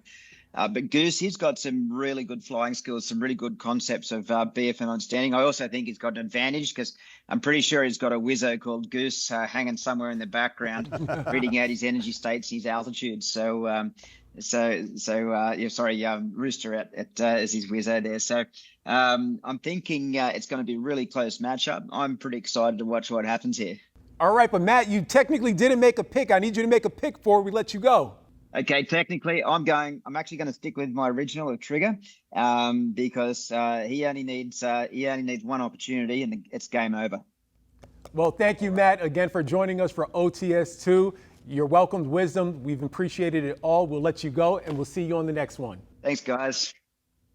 Absolutely. Well, folks, here we are. Moments before the championship dogfight to Higgy. Any final thoughts before we crown the OTS-2 champion? Well, I tell you what, I mean, it's any man's fight at this point. I mean, I think we were surprised with Garrick in the beginning. We kind of shifted focus over to Trigger based on his previous performance. But like we said before, everything that happened in the past doesn't matter. It's all about living in the moment right now. So we'll see what these two pilots can do to put it together. But I think it could be anybody's fight. I think Trigger might have a little bit of an edge, but I mean, Goose is a wild card in my opinion. All right, it's showtime. Two pilots, best of three, $10,000 on the line in the title of the OTS-2 champion. Let's see this bracket one more time. We see the routes there, how Goose was able to get here. He takes down Garrett, he takes down Mayo, and then Trigger took down Ahab, as well as the reigning OTS-1 champion, Viper. This is what it all comes down to. Set number one of the championship match, OTS-2, Trigger versus Goose. Over to you, Classic. Trigger, Goose, welcome to your final matchup. Congratulations for getting here, but guess what? No one cares. This is what matters. I'll count you down when the server comes off pause. Good luck. 3, 2, 1. Fight's on.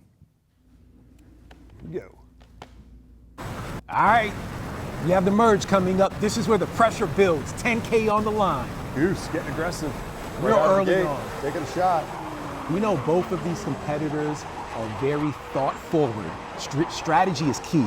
Yeah, Goose is not playing around. I tell you what, I don't know if Trigger, had the mindset to try to avoid the merge, but it is not working out for him. Goose was heavy on the offense to start this set. It's still very early on, though. Did he get around?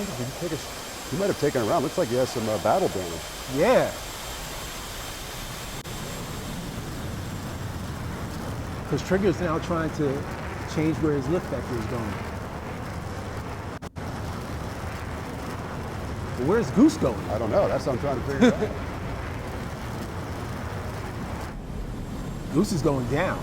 I wonder if he lost sight. He's going. Yeah. Yeah, I think he lost sight. He might be going for the deck to try to hide out for a second. Trigger's now going after him. All right. Interesting. Less than 2 minutes left. Interesting set here. Let's see what's going on. Oh, Trigger trying to come in. Trigger. Yeah. I think Goose may have lost sight. He went for the deck. Oh. Yeah, Goose is He's really... got sight again, though. Those tracers will help you figure out where the deck is. Yeah, real close to the deck, Goose. Goose is going to have to pull up real quickly. I think Goose has some pretty good guns defense awareness. It feels like Goose is still trying to regain sight. Where is he going? He's got some energy. He's all right, now he's trying to run away, but Trigger's chasing him down. Triggers you see on the bottom left of your screen, clearly on the offense, closing in heavy.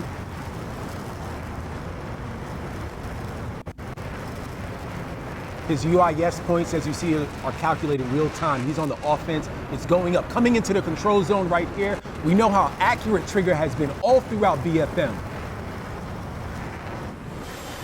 Oh! No. The deck will get you every time.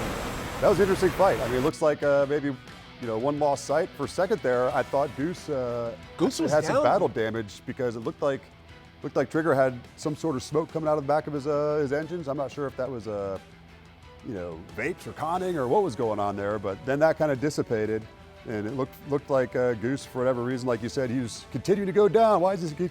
He just kept going down. I think he may have lost sight. I don't know. Maybe he's trying to bug out from the fight because he doesn't know where the adversary is. So the deck is your friend in that case to get low, but then I think obviously Trigger found him and pursued him down and employed the gun. So let's take a look at how this all unfolded. The first set of the championship match, as we were trying to size up, you see right there the shots were fired, and we were trying to decipher in real time if they landed, because both Trigger was just going up and floating into the atmosphere, and then you had on the opposite end Goose just sinking down. Yeah. Yeah, Goose came out very aggressive. He did. All right, here's the other transition that we have here. the floor transition. So he's got the speed brake out, going downhill. Okay. Yeah, it just seemed very off. It was a strange fight. Yeah, almost And like here we go. Here was an opportunity by Trigger. He wasn't able to land that shot right there on Goose.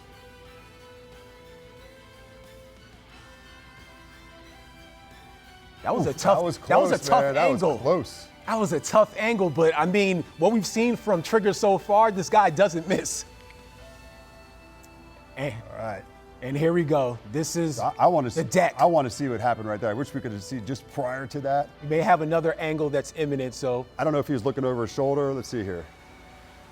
Here we go. Take a look at this one. Right now, the aircraft that we're looking at is, I don't know if he was trying to look over his shoulder to do a defense there, but unfortunately, the aviate, navigate, communicate, the aviation part fell out, and he flew right into the deck. Pressure makes diamonds. Pressure makes diamonds. Pressure makes diamonds. This is the first set in the books, $10,000 on the line between two very skilled competitors. We got a chance to speak to them throughout their journey here so far. Very surprised by that, by Goose. I was. I mean, he's generally more of a natural aviator. He obviously has sense and awareness to the ground, being a number one enemy.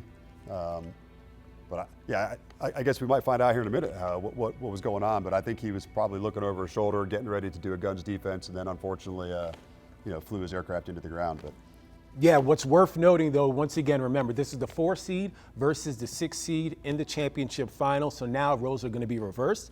And now you have the opportunity by Goose to have it at the higher altitude. And we saw how aggressive he was on the lower altitude. Yeah, coming from low to high in a Hornet, you're going to bleed all your energies. That's kind of a, I might be a little bit more conservative going into that merge. Maybe not try to dig all the way to the inside, maybe force a stacked merge. But, if you're starting from high to low, which is where he's going to be, I'm going to fangs out all day long and try to pull to the inside of that turn and have a forward quarter gunshot. Yeah, that could be very telling. This is going to be a huge set, possibly decide who is going to have the advantage going into set number 3. But I just didn't expect that at all. And then also, Wade Trigger just kept floating up. It was did he get hit as he was trying to exhaust energy and he was just floating into the atmosphere? I feel like initially he was trying to do the, like the game plan he had in the last set where, he didn't go to the merge. He was trying to maybe flow, like lure him into a one circle fight. And his strategy is lay for the win, lead for the kill. Yeah, lag for the win, lead for the kill. Yeah, so that means when you're pulling lead, you're putting your gun nose out in front, but you're giving up angles and all the other stuff. You're creating a closure problem as well. But ultimately, I agree with Trigger's strategy all day long. Yeah, we're gonna. I think Goose knows he's got to be aggressive on this, though. I think we're gonna see something else out of him. All right, let's find out. Set number 2 is the championship. Over to you, Classic. Goose, Trigger, stand by for your second set. You guys have swapped altitudes. Server will unpause, and I'll count you down. Good luck. 3, 2, 1. Fights on.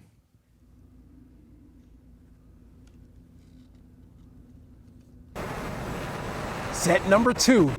Watch out for this aggression that Higgy alluded to. There you go, pulling down inside. Didn't quite get there, but. You see how the score stacks up right now. Still plenty of time for Goose to return the favor after that unfortunate outcome in set number 1. Goose on the offense. Kind of in a roller here.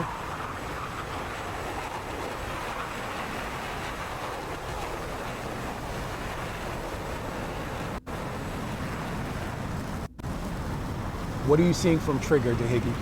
Yeah, I think he's being patient. We're kind of in a rolling scissors right now. Well, that seems like his specialty. Yeah, so when you go over the top, you can pull lead. You're going to sell some energy to do that. But the rolling scissors, this is classic rolling scissors right now. You're going sideways. Ultimately, this entire thing is going to spiral down towards the deck. So at some point, that is a great view of the rolling scissors on attack. It's awesome. At some point, you got to come out of it because you're going to eventually flow into the deck because the whole thing will spiral downhill. Yeah, but you could end up, if you start from higher altitudes, you could end up in a roller for a very protracted, drawn out dogfight. What can they do to get out of this, to grab the offensive position? Well, I mean, somebody has to, dig inside the turn, bleed energy. Typically that's going to happen as you're slow over the top. But as you get closer to the deck, you do not want to have, a lack of energy, because you need the rate numbers on the deck to have any options. Translation, someone has to take a chance. We're past the 80-second marker. This is set number 2, 10,000 on the line. Go. So now we're getting slow on the All deck. right, There here we go. Here we go. Yep, I saw it. Boom, trigger. I saw it happen. So one iteration in that roller prior, Goose needed to make the decision to come out of it, but he took the chance to try to go over the top one more time and just ended up slow at the bottom. And like I said before, I don't care how hard you pull your nose up, when you're slow on the deck, you're gonna settle into the deck. And immediately as he took that chance, Trigger took advantage of it. Absolutely. I mean, I think Trigger was just being patient, maybe flying a little bit more, conservative, approach where he's maintaining his energy. I think his mindset was, I'm not going to end up on the deck with less than 300 knots is where you want to be. So, the roller ends up being a relatively slower fight. It's going to put you in your radius, slow speed numbers on the deck where you don't want to be there in a Hornet. You're going to lose. Yeah, it was Hornet versus Hornet. Let's take a look at the replay. We were mentioning the great sight from TAC View for rolling scissors. Someone had to make a move, and it appears that Goose was the first one too, and it cost him because immediately you had the opportunity there by Trigger.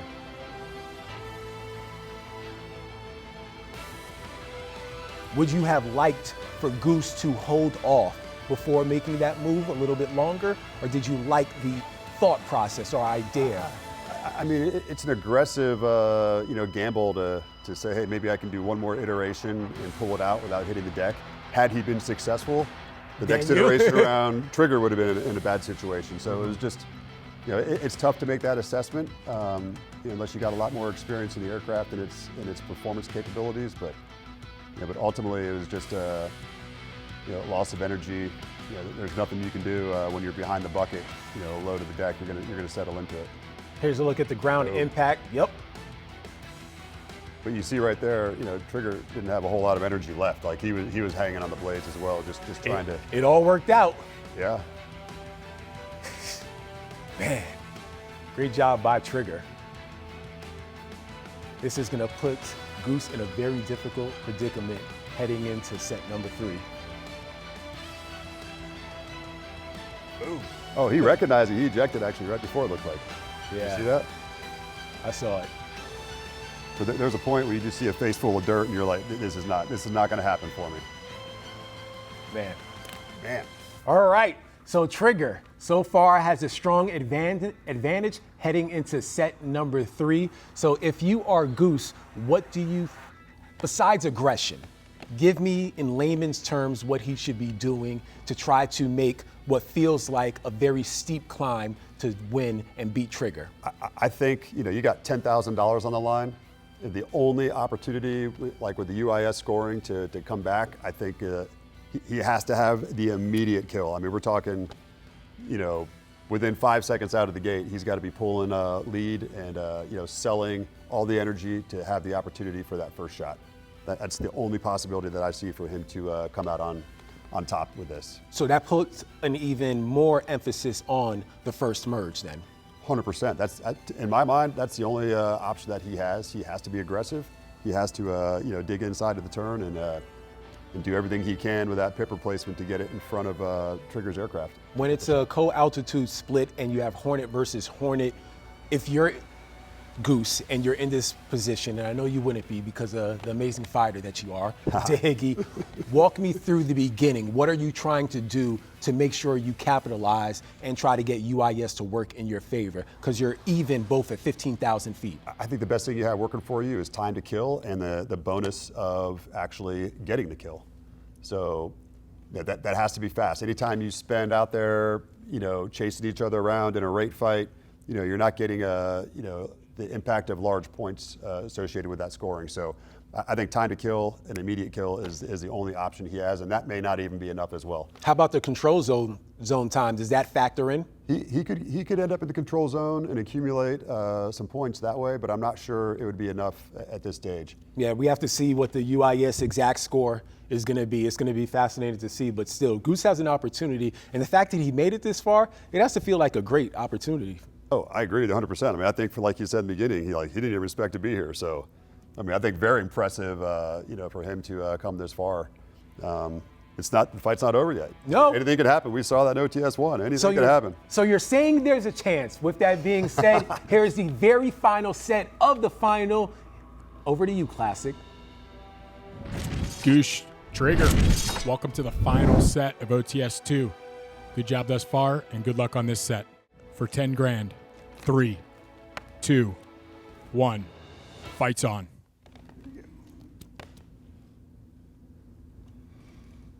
Fights on. This one right here could determine everything in the final set.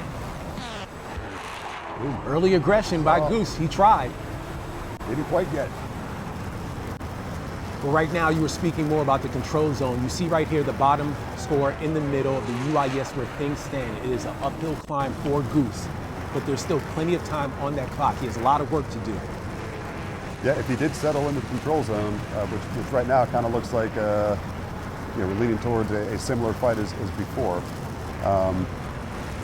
You have to saddle in the control zone and just continue to accumulate those points for the full 180 seconds. If you're Trigger, are you essentially just playing keep away? Not in the game of dogfight, man. You always have to go. I'm just saying, $10,000 is on the line. Oh, shots fired. There we go. I guess so. Not in the game of dogfighting. Trigger said, hold that thought. Game blouses. Trigger. Yeah, man. I tell you what, I mean, Trigger from the beginning, he was confident. He came in. I love what he had to say. He worked hard, and I think it paid off for him. I was thinking if I was in his position, I'd want to be more coy. But clearly Trigger said that he didn't want to leave it up to the UIS or the scoring. He wanted to go with the definitive victory there in set 3. Yeah, I agree. And that mindset that you just said right there is probably very indicative of why you will never beat me in a simulated dogfight. But with that being said, in the world of dogfighting, man, it's like kill or be killed. So you can't ever afford to be in a phone booth knife fight with somebody else in a dogfight thinking like I can just stand over here and he's not gonna kill me. It's gonna happen.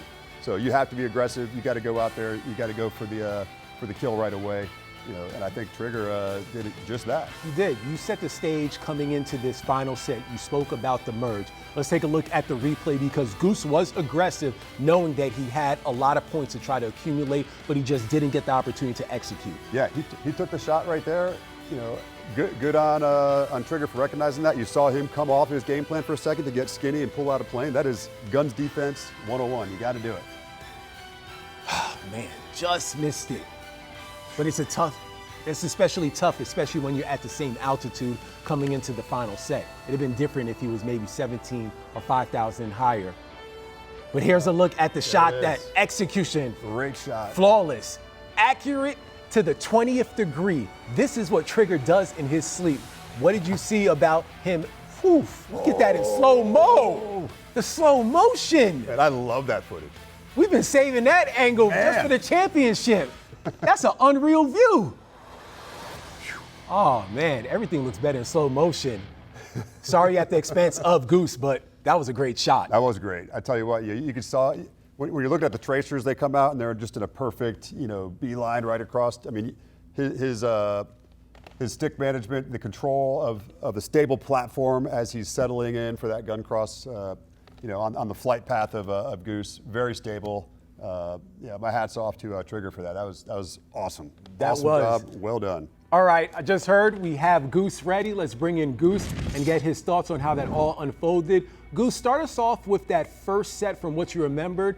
Both me and DeHiggy were trying to decipher what took place. Did you lose sight? No, I never lost tally. I mismanaged energy. I wouldn't say I mismanaged energy, but we went into the vertical and I knew he had energy to bring his nose around faster. So I accelerated to the deck. What I did is I probably should have done a slow level to maintain my energy and extend before re-engaging. And instead I took it right down to the deck and could not make the turn. So I think it was kind of sold at that point when I ran out of energy in the vertical. Yeah, it looked like you were going downhill with your speed breakout. And then from my perspective, the C-fit kind of caught me off guard when you flew into the ground, maybe looking over your shoulder. I don't know if you were looking for the gunshot or what was going on, but I was 100% trying to defend the gunshot for sure. That's what I figured. That might be a visual glitch because I actually can't use the speed brake because my arm's in a cast and it's on the throttle. Oh, no kidding. So what you're trying to say is that you were doing this entire competition with one hand. You had a disadvantage, Goose, and you still made it to the final. What? 1.5. That's awesome. Oh, man, yeah. Goose.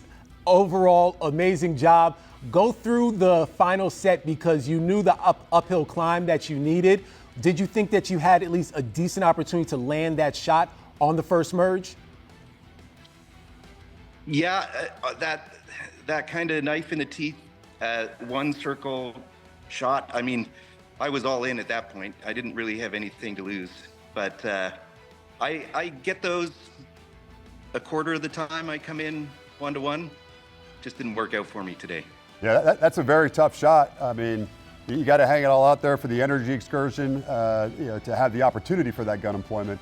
But I have a question. What was going on in the background with Rooster during this final engagement?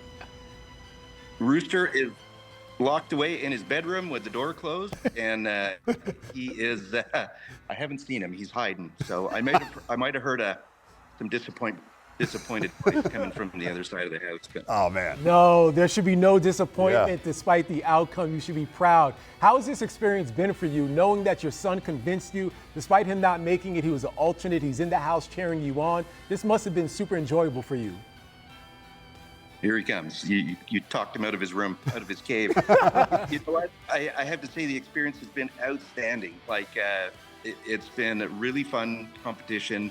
The broad skill set in the qualifying and then the PvP beam sets are extremely challenging, and the playing field is very level. So it really is the person against the person by the time you get to the dogfight, in a fantastic format. Could you see a world, OTS-3, both Goose and Rooster in the same field competing? Here's hoping. So in other words, get to work, son, and get in the bracket?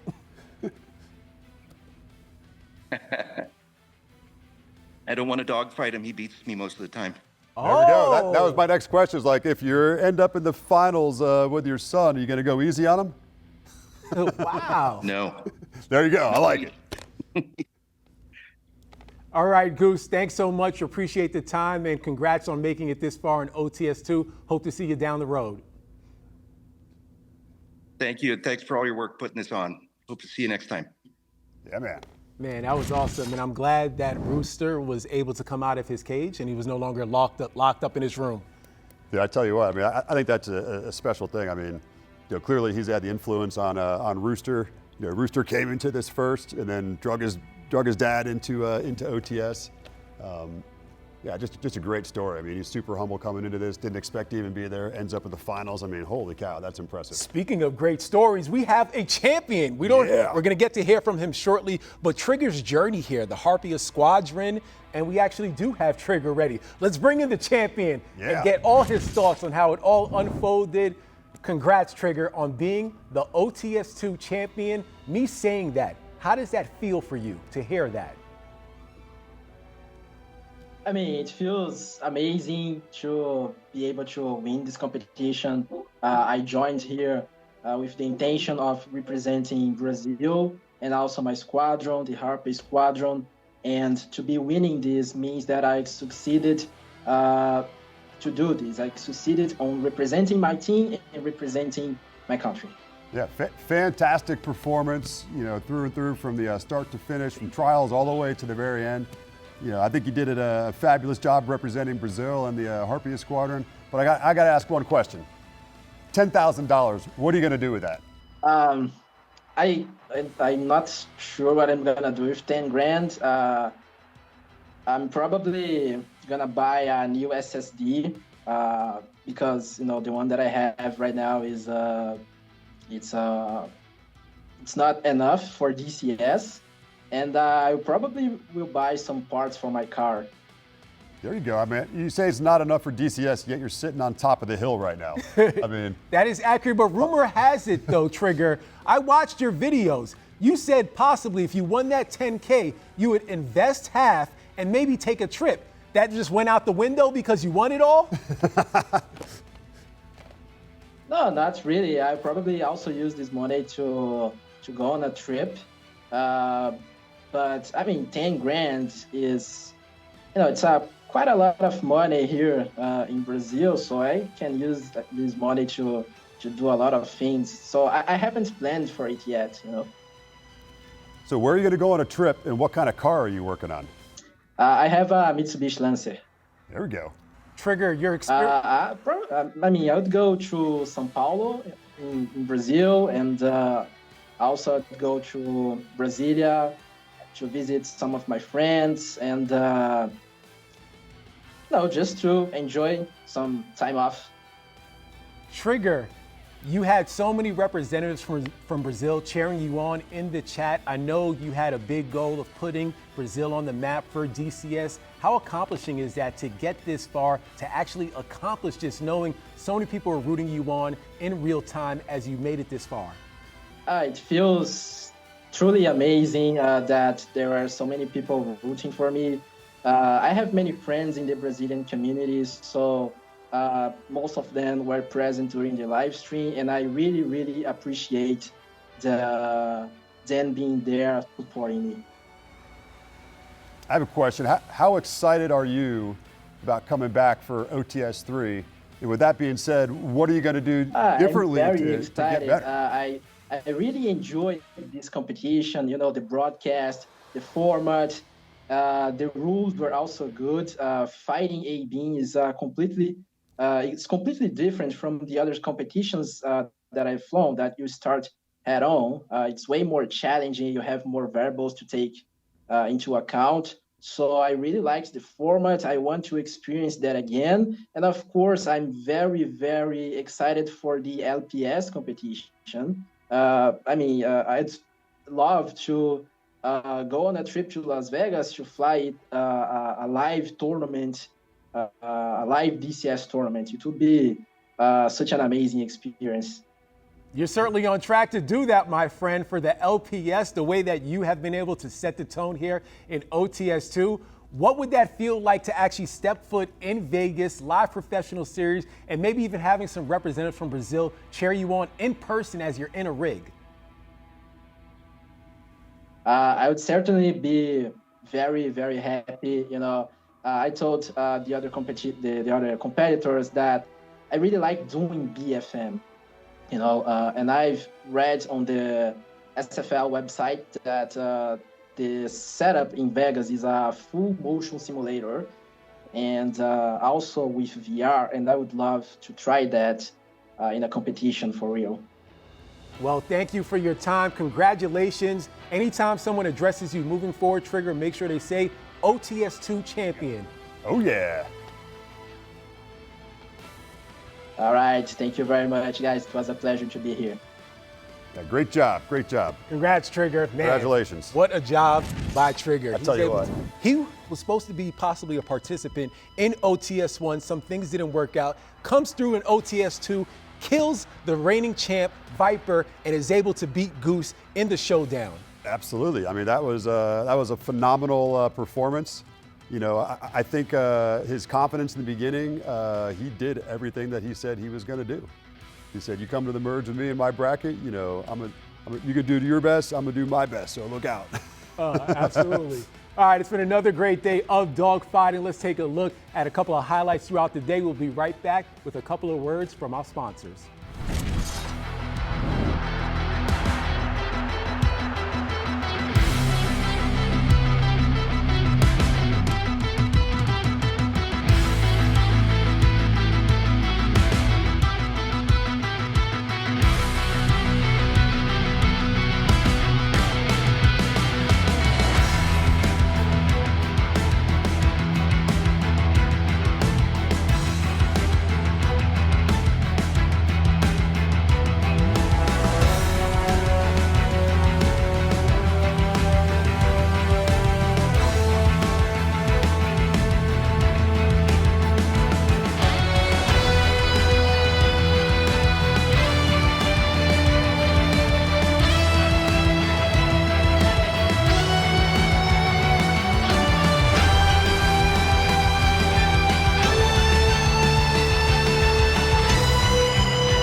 Well, that does it. The Strike Fighter League's second online tournament series. A deeper field, a bracket that lived up to the build, and a brand new champion, that being Trigger.